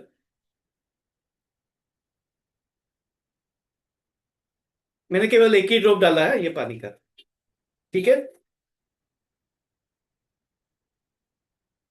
अभी आप देख रहे हैं ये चारों पानी है, इसमें जो पूरा बड़ा ग्लास है ये ड्रॉप्स वाला है।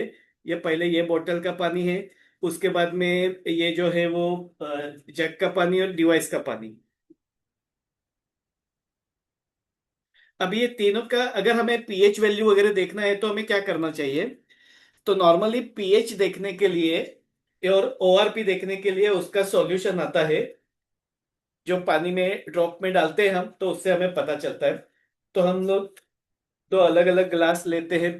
पहले में ये बोतल वाला जो पानी है, ये पानी का पीएच वैल्यू अगर देखेंगे, पीएच और एंटीऑक्सीडेंट वैल्यू दोनों भी।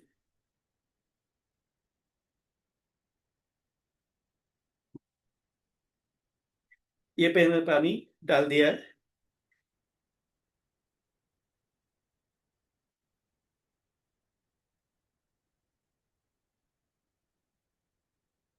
ये देखिए अभी इसमें मैं पीएच इंडिकेटर डाल रहा हूँ। ये पानी का ड्रॉप डालने से पानी का कलर चेंज होता है, तो कौन सा पानी का कलर है उसके हिसाब से हमें पता चलता है कि वो पानी एसिडिक है या बेसिक है।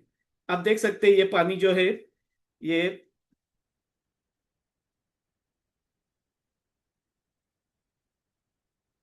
आप देख सकते हैं ये पानी का कलर और ये पीएच इंडिकेटर का कलर, तो ये अल्कलाइन है। अभी दूसरा जो पानी है वही बॉटल वाला ही पानी, लेकिन ये प्लेन वाटर मतलब प्लेन कलर का है। अभी इसमें हम एंटीऑक्सीडेंट प्रॉपर्टी क्या है देखने के लिए डालते हैं, ये पानी में डालते हैं। अगर कलर चेंज होता है, पिंक कलर आता है, तो उसमें आप देख सकते हैं। तो ये एंटीऑक्सीडेंट वैल्यू इसमें पानी में है, यानी ये ऐसे अल्कलाइन पानी भी है और ये एंटीऑक्सीडेंट पानी भी है। अभी हम सादा पानी देखते हैं। ये पानी में फेंक देता हूं। जो ऑर्डिनरी पानी मैंने लाया था, हम उसका पीएच और ओआरपी दोनों भी देखते हैं।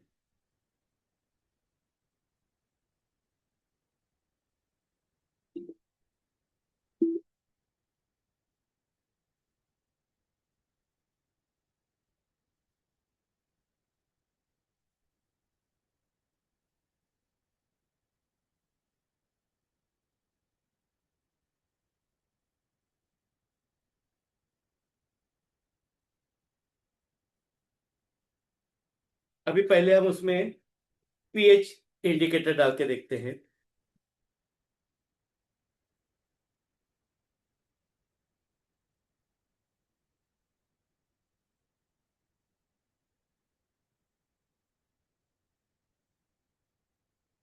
अब पानी का कलर देख के ये ग्रीनिश शेड आ रहा है, यानी ऑलमोस्ट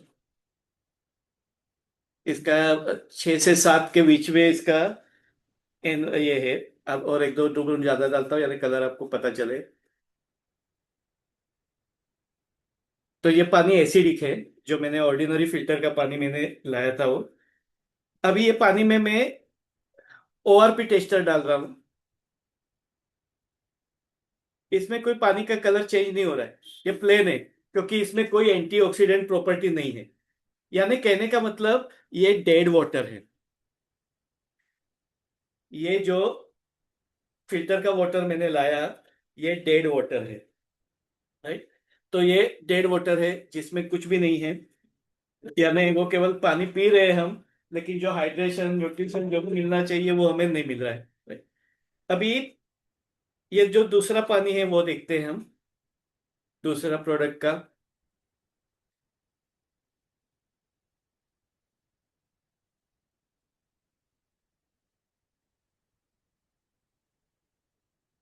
ये अभी ये बोतल को हटा देता हूँ मैं, आपने देख लिया पानी का। अब ये दूसरा दो पानी है वो साइड में रख के यहाँ से हम देखेंगे जो दूसरे डिवाइस का पानी है। तो इसमें मैंने, अब देख रहे, जैसे मैंने पानी डाला पानी का कलर चेंज हो गया। और आप ये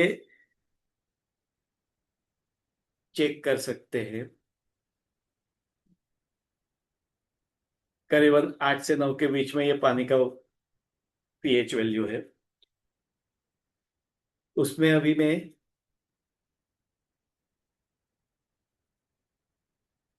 ये उसका एंटीऑक्सीडेंट वैल्यू, यानी ओआरपी टेस्टर, तो ये पिंक कलर आया, यानी उसमें एंटीऑक्सीडेशन प्रोसेस है। यानी जो फलों में हमें जो मिलना चाहिए वैसा एंटीऑक्सीडेंट बेनिफिट हमें यहाँ पे मिल रहा है।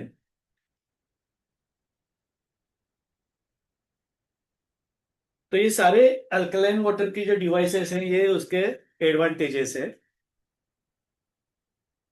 अभी ये तीसरा पानी जो है,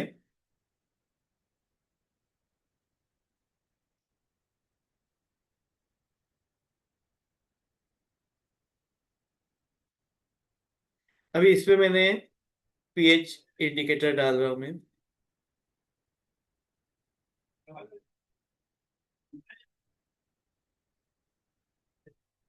ये माइल्ड अल्कलाइन है, 8 पीएच तक का इसका अल्कलाइन लेवल है।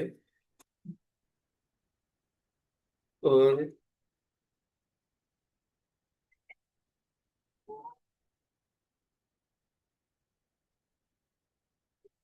ये जो पिंक कलर है ये एंटीऑक्सीडेंट प्रॉपर्टी दिखा रहा है, ठीक है।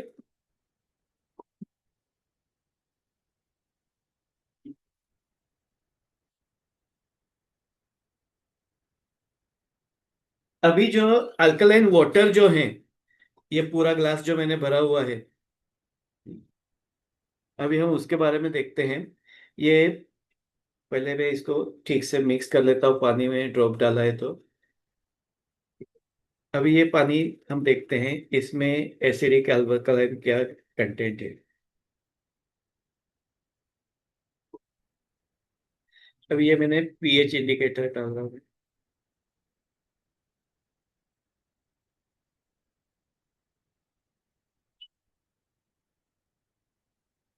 अब देख सकते हैं पानी का colour dark bluish purplish colour जो है वो अल्कलाइन नेचर दिखाता है।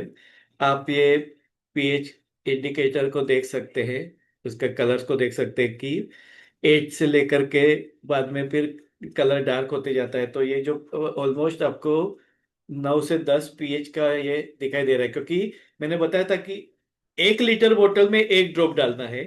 ये हमने एक ग्लास में एक ड्रॉप डाला है, यानी वो कॉन्सेंट्रेटेड है। आप देख सकते हैं ये एंटीऑक्सीडेंट।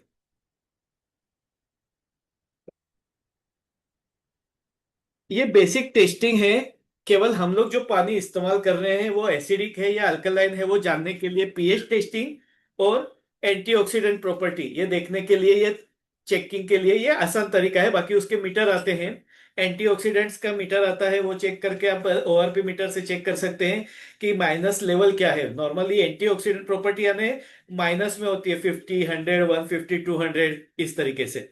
तो वो लेवल जानने के लिए, लेकिन आसान तरीका, क्योंकि वो मशीन सब लोग के पास में अवेलेबल नहीं होता है, 10-15 हजार रुपए का इन्वेस्टमेंट सब लोग नहीं कर सकते, लेकिन एक बेसिक हमें पता चलना चाहिए। इसके लिए हम पीएच इंडिकेटर का, या हम लोग जो पानी इस्तेमाल कर रहे हैं वो एसिडिक है या अल्कलाइन है, वो जानने के लिए हम इसका इस्तेमाल कर सकते हैं।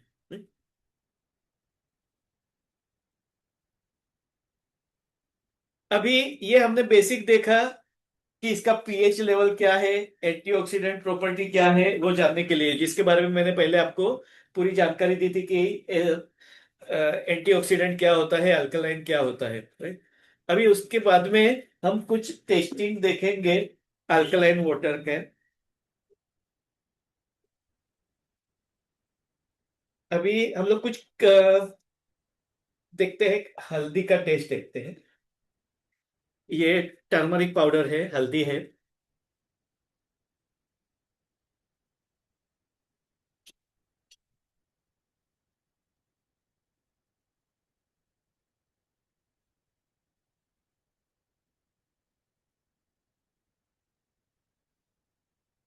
अभी ध्यान से देखिएगा, ये मैंने हल्दी का पाउडर डाल रहा हूँ, जो रेगुलरली हम लोग किचन में इस्तेमाल करते हैं वही हल्दी का पाउडर है।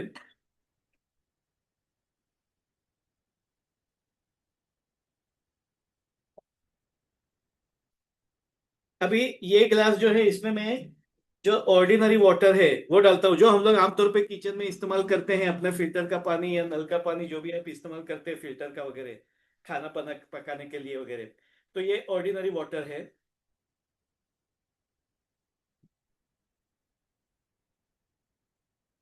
आप देख सकते हैं ये पानी मैंने डाला हल्दी में। अभी ये हल्दी में मैं अल्कलाइन पानी डालता हूँ।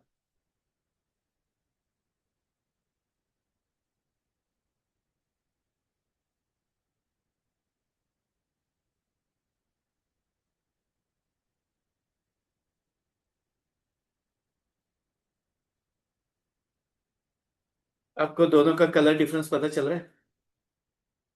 ये मैंने ऑर्डिनरी वाटर डाला था, ये मैंने अल्कलाइन वाटर डाला।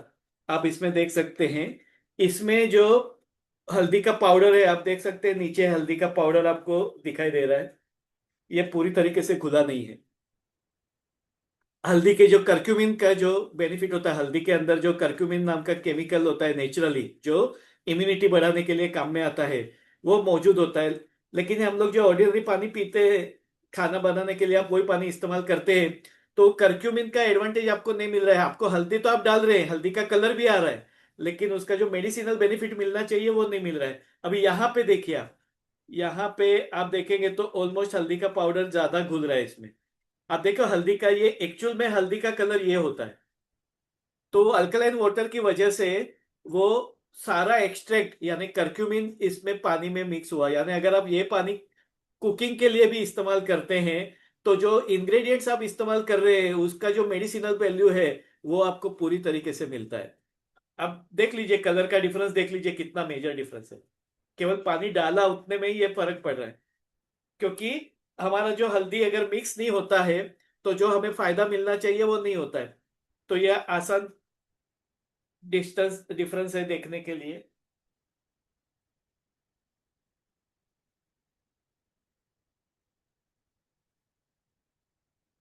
अभी दूसरा टेस्ट हम करते हैं जीरे का। ये जीरा है, ये भी हम लोग हमारे किचन में रेगुलरली इस्तेमाल करते हैं। मैं दोनों ग्लास में जीरा डालता हूँ।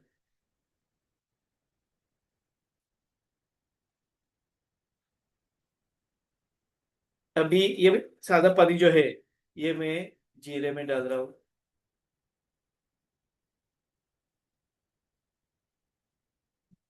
आप देख सकते हैं ये पानी मैंने डाला जीरे में। अभी अल्कलाइन पानी दूसरा जो है वो समाप्त हो गया, तो फिर मैं उसमें वापस से एक ड्रॉप डाल के देखता हूँ, यानी उसके बाकी के एडवांटेज हमें पता चले।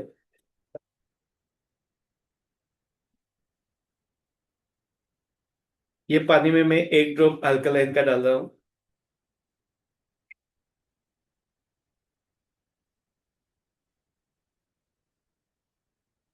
मैंने केवल एक ही ड्रॉप डाला है। अभी ये पानी में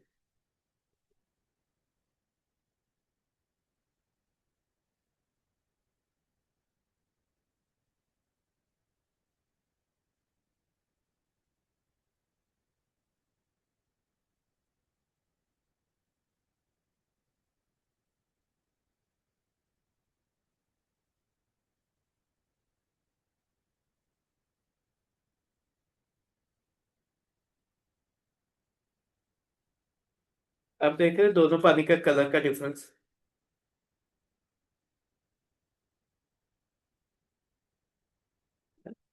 ये डार्क है ज्यादा। क्यों? अल्कलाइन पानी की वजह से ये जीरे के अंदर का जो एक्सट्रैक्ट है वो आपको मिल रहा है, यानी ये पानी जीरे के अंदर पेनिट्रेट होकर के जीरे का जो बेनिफिट है, उसका जो अंदर केमिकल है, नेचुरली जो मेडिसिनल प्रॉपर्टी है, न्यूट्रिशनल प्रॉपर्टी है, वो उसका पूरा बेनिफिट मिल रहा है। अभी आप देखो दोनों का डिफरेंस, देखो कलर। ये कलर इसमें जीरा पूरा तरीके से जीरे का कलर, जीरा में से अंदर एक्सट्रैक्ट आपको मिल नहीं रहा है। यहाँ का देखो, यानी ये पानी इस्तेमाल करने की वजह से आपके खाने का टेस्ट भी अच्छा आता है, क्योंकि ये जो एक्सट्रैक्ट है वो एक्सट्रैक्ट आपके खाने में मिक्स होता है, तो वो टेस्ट भी बढ़ाएगा। आप जीरा डाल रहे हैं टेस्ट के लिए भी और डाइजेशन के लिए भी, लेकिन अगर वो पूरा घुलेगा नहीं, या उसका एक्सट्रैक्ट अगर जीरा खाने का में मिक्स नहीं होगा, तो आपको जो हेल्थ बेनिफिट मिलना चाहिए वो नहीं मिलता है। तो ये एक आसान तरीका है देखने के लिए। अभी अभी हम देखते हैं क्लीनिंग। अभी अभी जो मैं दिखा रहा हूँ ना, वो इसका एडवांटेज दिखा रहा हूँ, क्योंकि ये आप हाई पीएच में, यानी आप अभी जैसे एक गिलास पानी में भी ये डालते हैं तो कंसंट्रेशन काफी ज्यादा हो जाता है। 1 लीटर में एक ड्रॉप डालना है, हम एक गिलास में डाल रहे हैं यानी 250 ml में एक डाल रहे हैं, यानी 4 ड्रॉप हो गए 1 लीटर के हिसाब से, यानी कॉन्सेंट्रेटेड है। तो ये कॉन्सेंट्रेटेड अल्कलाइन वाटर, यानी पीएच जो है वो बढ़ेगा जितना, तो आपके फ्रूट्स और वेजिटेबल्स जिसके ऊपर केमिकल का लेयर होता है, क्योंकि जो इंसेक्टिसाइड पेस्टिसाइड्स का स्प्रे मारा जाता है वो ऑयल बेस्ड होता है। अभी ये ऑयल जो है वो पानी के साथ मिक्स नहीं होता है, क्योंकि अगर वो पानी के साथ मिक्स होगा तो जब वो फसल को पानी मारा जाएगा या बारिश का पानी से, वो इंसेक्टिसाइड पेस्टिसाइड्स भी वापस से धुल जाएंगे, तो उसका एडवांटेज नहीं मिलेगा। इसके लिए इंसेक्टिसाइड पेस्टिसाइड ऑयल में मिक्स करके डाले जाते हैं। और हम जब पानी से भाजी या फल धोते हैं तो पानी और तेल मिक्स नहीं होता है, तो वो हमें जो उसका एडवांटेज मिलना चाहिए धोने का वो नहीं मिलता है। हमें तो तसल्ली हो गई हमने फल धोए, लेकिन ऊपर का केमिकल का लेयर, इंसेक्टिसाइड पेस्टिसाइड्स का जो परत है वो निकला नहीं है, और वही हमारे अंदर जाता है और हमारी एसिडिटी बढ़ा देता है। हम लोग बोलते हैं हमने बाहर का कुछ खाया नहीं, फल और भाजी या घर का ही खाना खा रहे, फिर भी एसिडिटी कम नहीं हो रही है, क्योंकि वो केमिकल तो हमारे अंदर जा ही रहा है। तो उसके लिए हम लोग देखते हैं, हम लोग एक तेल का टेस्ट देखते हैं।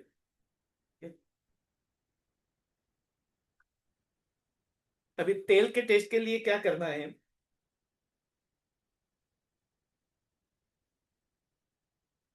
ये दोनों ग्लास में मैं थोड़ा थोड़ा तेल डालता हूँ।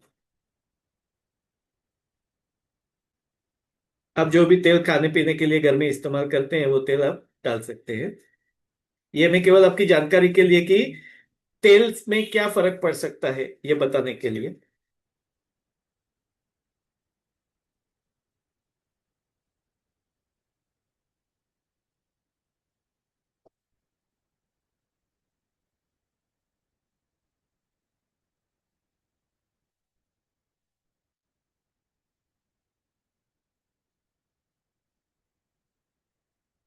अभी आप देखिए, इसमें मैं पहले एक तो सादा पानी डाल देता हूँ, एक जो नॉर्मली जो पानी से हम लोग फल या भाजी धोते हैं या दाल चावल धोते हैं, ये मैंने डाला।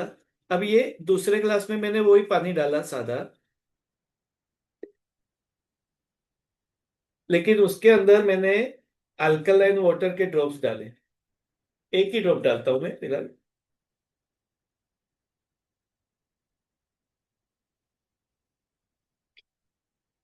मैंने एक ही ड्रॉप डाला है इसमें।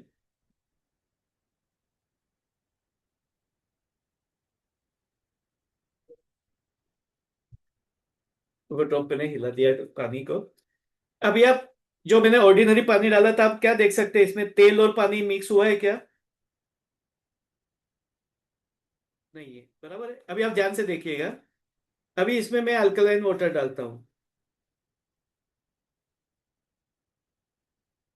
अब देख रहे हैं?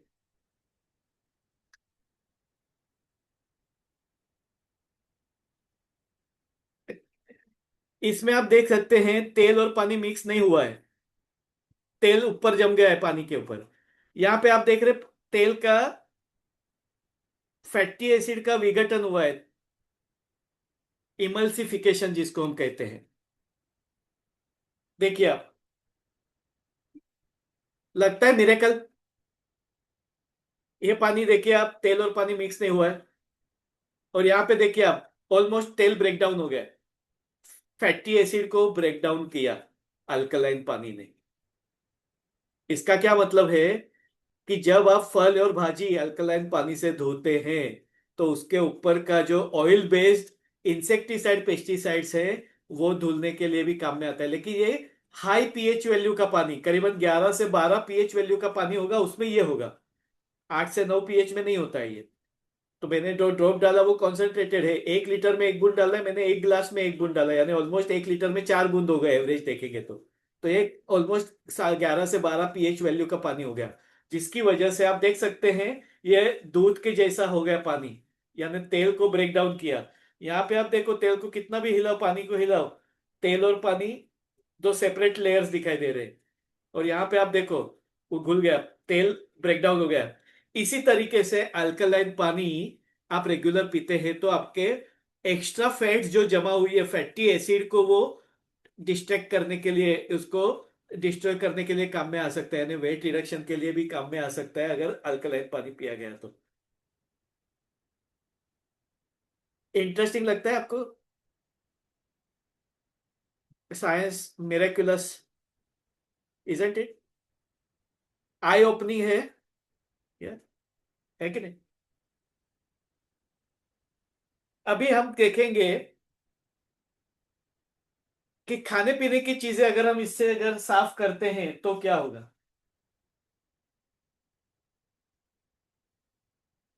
अभी ये मैंने ग्रेप्स लाया हूँ कुछ।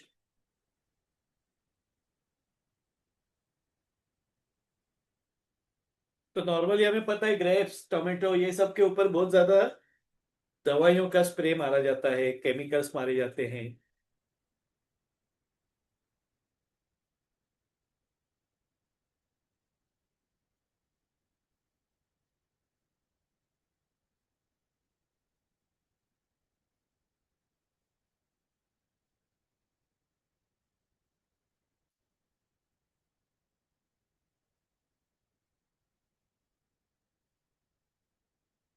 अब देख सकते हैं दोनों ग्रेप्स मैंने दोनों इसमें डाले हैं। अभी इसमें मैं ऑर्डिनरी पानी डाल रहा हूँ।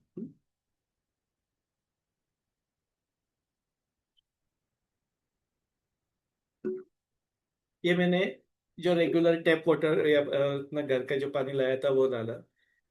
ये वो पानी है, समझो, ये ढक्कन रखता हूँ इसके लिए। अभी ये जो अल्कलाइन पानी था, जो एक ड्रॉप हमने डाला था ना, वही पानी मैं अभी इसमें डालता हूँ।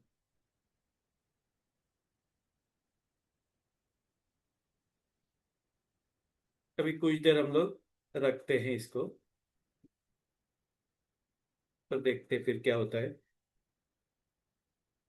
अभी दूसरे एक गिलास में मैं कुछ टोमेटो लाया, वो देखते हैं टोमेटो में कुछ बदलाव आता है कि नहीं।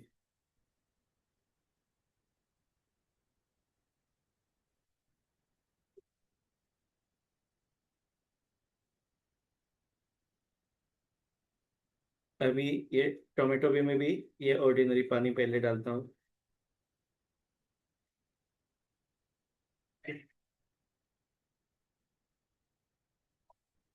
अभी ये पानी में मैं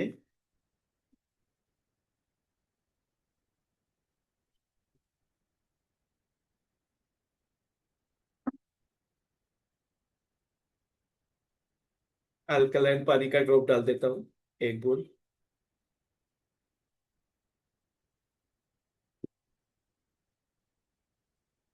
अभी ये पानी मैं टोमेटो में डाल।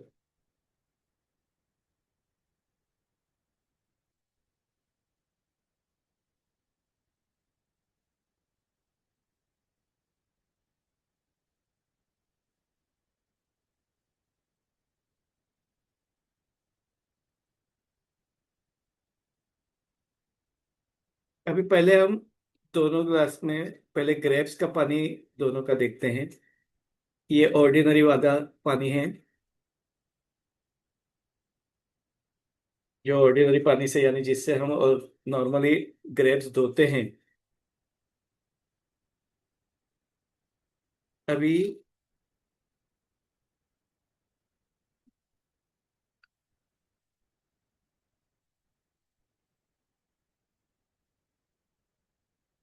अभी ये जो अल्कलाइन पानी वाला था, इसको भी हम एक बार फिर से धोने की कोशिश करते हैं। इसको आप इस तरीके से थोड़ा क्लीन कर ले, ताकि इसमें ऊपर से जो नॉर्मली हम लोग घर में भी साफ करते हैं तो किस तरीके से ऊपर का हमें जो व्हाइट लेयर दिखाई देता है, तो हम कोशिश करते हैं साफ करने की। दोनों में भी हम करके देखते हैं।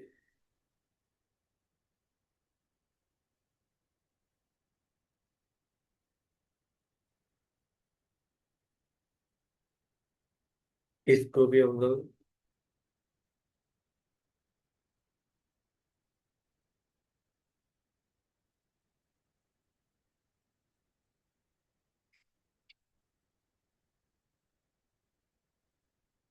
इसमें हम चाहे तो पानी में ड्रॉप्स की मात्रा बढ़ा सकते हैं। अगर कम अल्कलाइन है तो हम ज्यादा भी कर सकते हैं, यानी ज्यादा स्ट्रॉन्ग केमिकल्स को निकालने के लिए।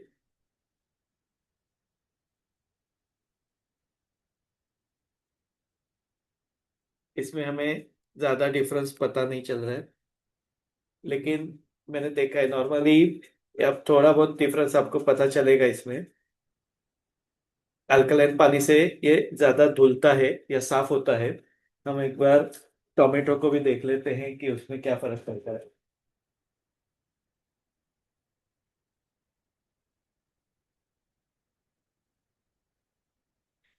एक्चुअल में अल्कलाइन पानी से क्लीन करने के बाद में वो जब आप ग्रेप्स खाते हैं तो वो टेस्ट ही अलग होता है। उसका मीठास आप दोनों टेस्ट कर सकते हैं, यानी ऑर्डिनरी वाटर से जो आपने धोया है वो टमाटर या जो ग्रेप्स, उसका टेस्ट और अल्कलाइन पानी से धोया हुआ टेस्ट, ये दोनों भी आप चेक कर सकते हैं। ये ऑर्डिनरी वाटर वाले टोमेटो है।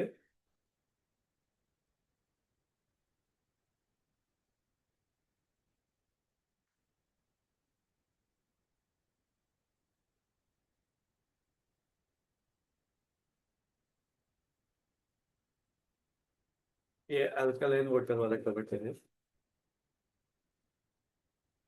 दोनों में कलर डिफरेंस आप देख सकते हैं।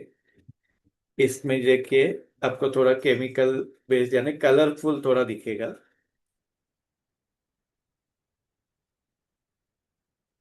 दोनों में डिफरेंस कलर का आपको माइनर दिखाई देगा। अगर हम बराबर से धोते हैं इसको अच्छी तरीके से, आप देख सकते हैं इसमें जो पानी मतलब जो टमाटर के ऊपर जो केमिकल लगा होगा, उसका कलर हल्का सा मतलब येलोइश या ब्राउनिश दिखाई देता है। यहाँ पे उतना नहीं दिखाई देता है, यहाँ पे ज्यादा दिखाई देता है, क्योंकि जो ऑयल बेस्ड है वो कम करने के लिए काम में आता है। तो वो जो अल्कलाइन ड्रॉप्स में वो एडवांटेज हमें मिल सकता है, जिसकी मदद से हम अ, हमारे फ्रूट्स को, वेजिटेबल्स को, दाल चावल वगैरह पकाने से पहले हम उसको धो सकते हैं। राइट। अभी एक थोड़ी जानकारी आपको हाइड्रोजन वाटर के बारे में दे दो। ये अल्कलाइन था। अभी हम लोग ये हाइड्रोजन बॉटल है ज्यादा, इसमें नीचे टाइटेनियम प्लेटिनम प्लेट है। अभी इसमें क्या होता है, ये मैंने ऑर्डिनरी वाटर जो है, कोई भी पानी आप डाल सकते हैं इसमें।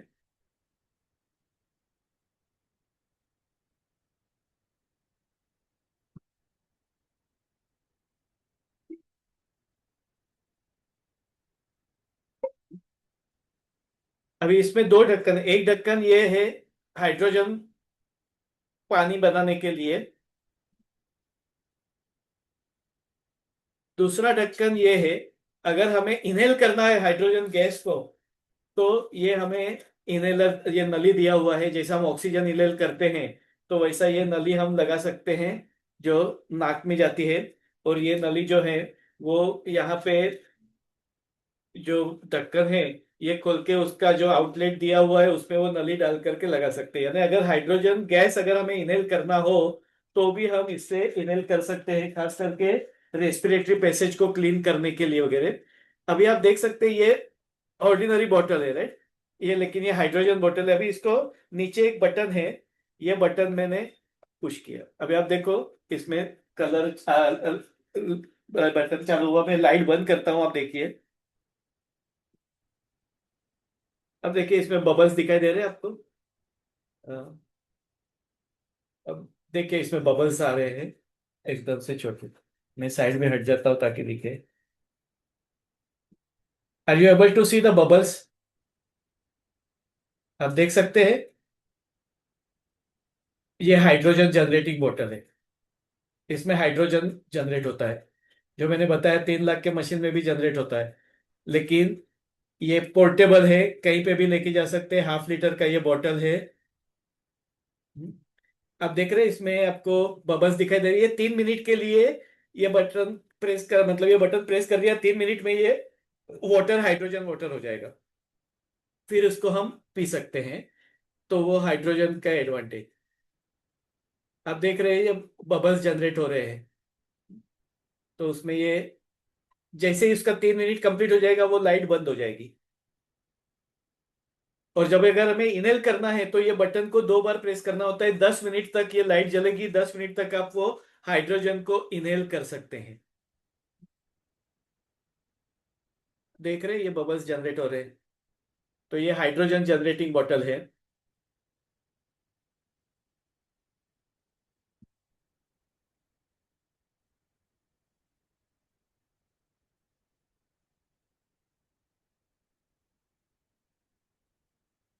ये ऐसे अलग अलग डिवाइसेस हम लोगों ने देखे अल्कलाइन के। ये हाइड्रोजन वाटर है। हाइड्रोजन वाटर जो होता है वो पावरफुल एंटीऑक्सीडेंट होता है, क्योंकि हाइड्रोजन के मॉलिक्यूल बहुत ही छोटे होते हैं, और जिसकी वजह से वो इजीली सेल में एब्जॉर्ब हो जाते हैं, तो सेल्यूलर हीलिंग के लिए काम में आते हैं। हाइड्रोजन की मॉलिक्यूल्स की वजह से इन्फ्लेमेशन कम होता है, तो ये एंटी इन्फ्लेमेटरी का काम करते हैं। ब्रेन हेल्थ के लिए बहुत ही इंप्रूवमेंट के लिए काम में आता है, यानी पैरालिसिस वगैरह के लिए, स्ट्रोक में वगैरह भी ये बेनिफिशियल होता है। हार्ट हेल्थ के लिए काम में आता है, क्योंकि ये गुड कोलेस्ट्रॉल जनरेट करता है, बैड कोलेस्ट्रॉल को कम करता है, तो गुड कोलेस्ट्रॉल की वजह से हार्ट हेल्थ इंप्रूवमेंट के लिए ये काम में आता है। इसका एंटीऑक्सीडेंट प्रॉपर्टी की वजह से ये एनर्जी लेवल बढ़ाता है, जिसकी वजह से आपकी थकावट कमजोरी कम होती है, फटीग कम होता है। ये मेटाबॉलिक हेल्थ बढ़ाता है, यानी आपका शुगर लेवल मेंटेन करने के लिए भी ये काम में आता है।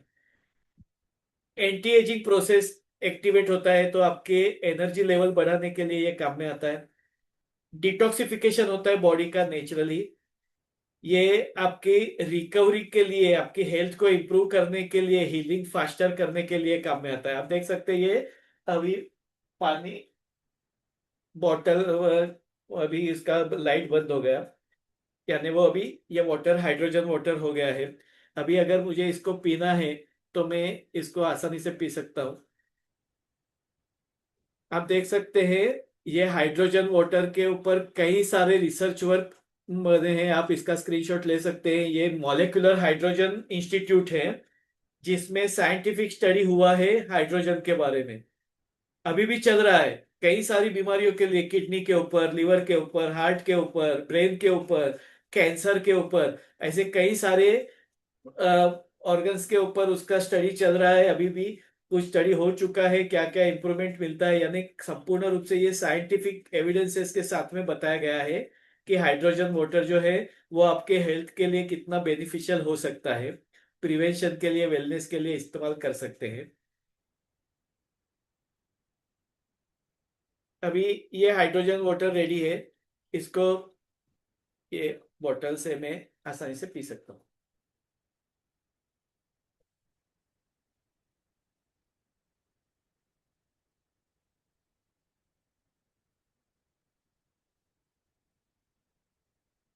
काफी लाइटर होता है ये, हेल्थ के लिए भी अच्छा है, डाइजेशन वगैरह के लिए भी अच्छा है ये।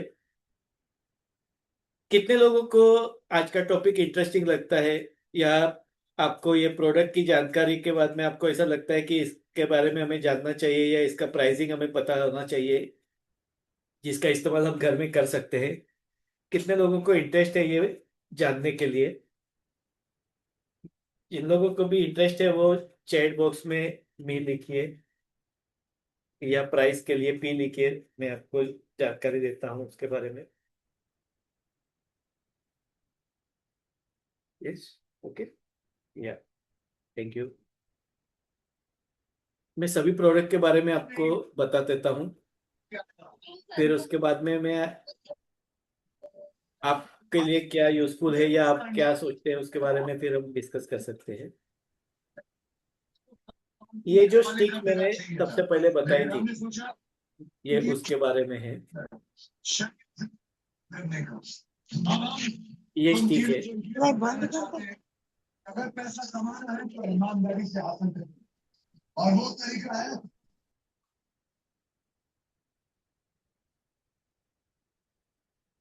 मैंने बताया था कि ये आप हाफ लीटर की बोतल में या 1 लीटर की बोतल में रख सकते हैं। ये 5-10 मिनट रखने के बाद में आप वो पानी पी सकते हैं, वो अल्कलाइन हो जाता है। ये स्टिक है। इसमें 8 से 8.5 pH तक का पानी अल्कलाइन बनता है, यानी माइल्ड अल्कलाइन वाटर बनता है। ये 1000 से 1200 लीटर तक के पानी को ये अल्कलाइन कर देता है, जिसकी एमआरपी 1999 है। और नॉर्मली ये 1500 रुपये में सेल होती है, और ऑफर रेट इसका 1299 है अभी। यानी ऑलमोस्ट देखा जाए तो आपका 1 रुपये से ₹1.25 के अंदर 1 लीटर पानी आपका अल्कलाइन बनता है, ये माइल्ड अल्कलाइन पानी पीने के लिए। यानी जिनका भी बजट कम है तो वो लोग भी शुरुआत कर सकते हैं, उसके लिए ये है। उसके बाद में दूसरा प्रोडक्ट जो मैंने बताया था, ये पानी का बॉटल, अल्कलाइन वाटर बॉटल, जिसका जिसमें 8.5 to 9 pH तक का पानी जनरेट होता है, अल्कलाइन होता है। और ये 2000 लीटर तक की इसकी कैपेसिटी है, जिसके एमआरपी 2599 है।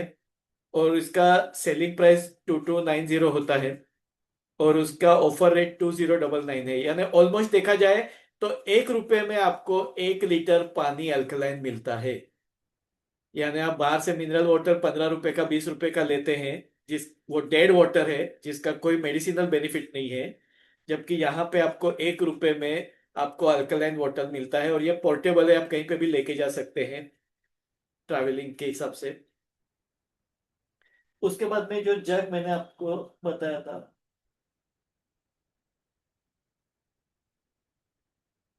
ये जग है, जिसमें 4 लीटर का कैपेसिटी है, और ये 3000 लीटर तक के पानी को अल्कलाइन कर देता है।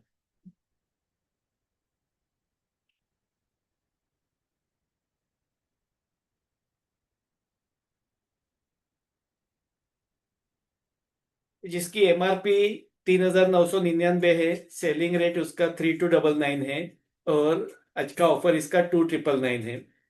ये नॉर्मली घर में या ऑफिस में रखने के लिए, यानी आप 3-4 लोगों के लिए ये काफी अच्छा है, अगर मतलब फैमिली पैक के हिसाब से या घर में रखने के हिसाब से। एक मिनट, डिवाइस छूट गया लगता है।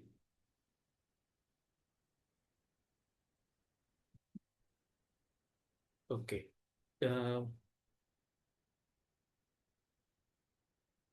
जो मेटल का डिवाइस मैंने बताया था उसके बारे में शायद उसका स्लाइड छूट गया है।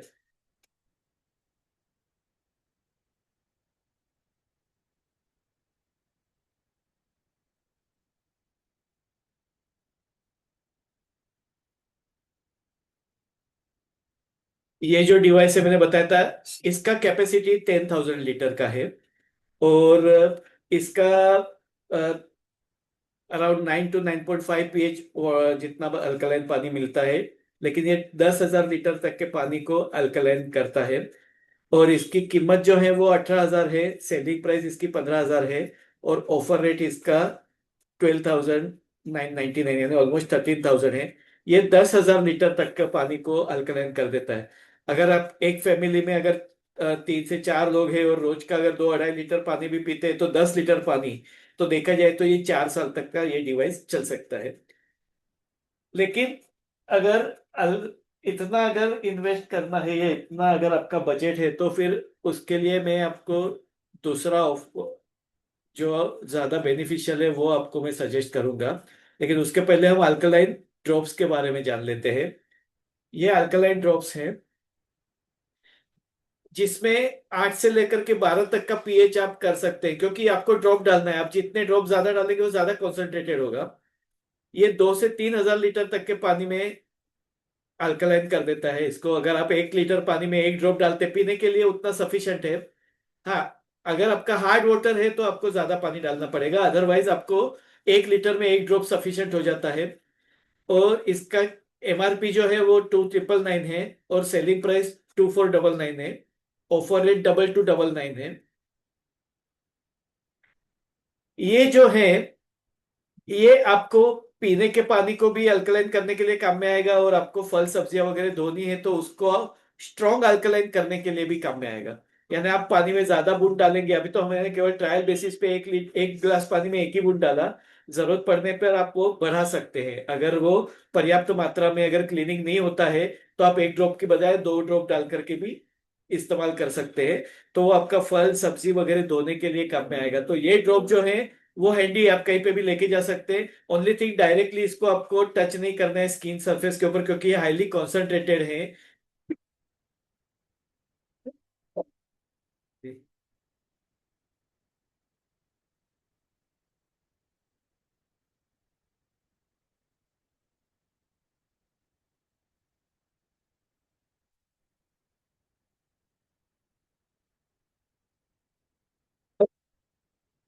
तो ये आप अपने साथ में रख सकते हैं। आप जो भी पानी बाहर से ले रहे हैं अल्कलाइन मतलब पैकेट ड्रिंकिंग वाटर है, या आपके ऑफिस में कूलर वगैरह है, या कोई भी पानी आप ले रहे हैं, वो पानी में ये एक बूंद डाल दिया और वो पानी आप पी सकते हैं। तो ये बेस्ट ऑप्शन है इस्तेमाल करने के लिए। अदरवाइज ये पानी का बोतल, अगर आपको हैंडी के हिसाब से दोनों का देखने के जाएंगे तो ऑलमोस्ट प्राइसिंग सेम होता है। लेकिन ये मल्टीपर्पज है, ये आप फल भाजी वगैरह धोने के लिए भी काम में ले सकते हैं।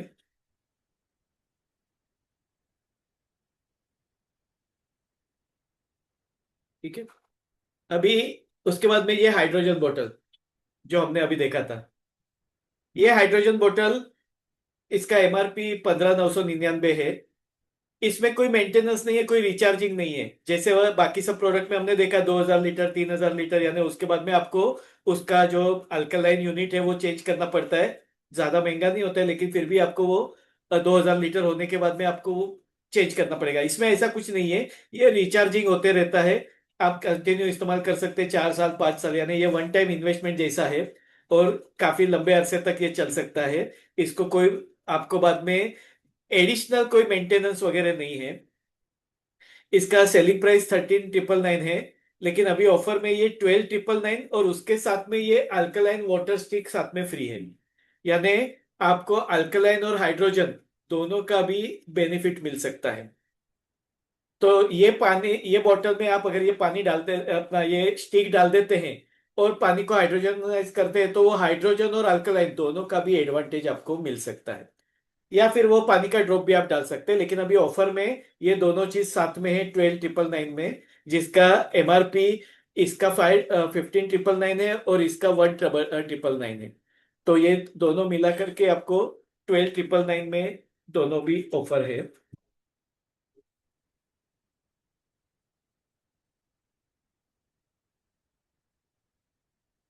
तो अगर सेल्यूलर हीलिंग आपको करना है तो बेस्ट है हाइड्रोजन वाटर आप लीजिए। अल्कलाइन के लिए आप स्टिक या ड्रॉप्स का इस्तेमाल कर सकते हैं। लेकिन अगर आपका हेल्थ कॉन्शियस है, या आप अगर लॉन्ग टर्म रिपेयर के लिए देखते हैं, अल्कलाइन वाटर है वो क्लीनिंग के लिए काम में आता है, एसिडिक एनवायरनमेंट को कम करने के लिए काम में आता है। ये क्यूआर कोड है, इसका पिक्चर ले सकते हैं, जीपे नंबर और क्यूआर कोड इसमें डाला हुआ है, आप इसका स्क्रीनशॉट निकाल सकते हैं।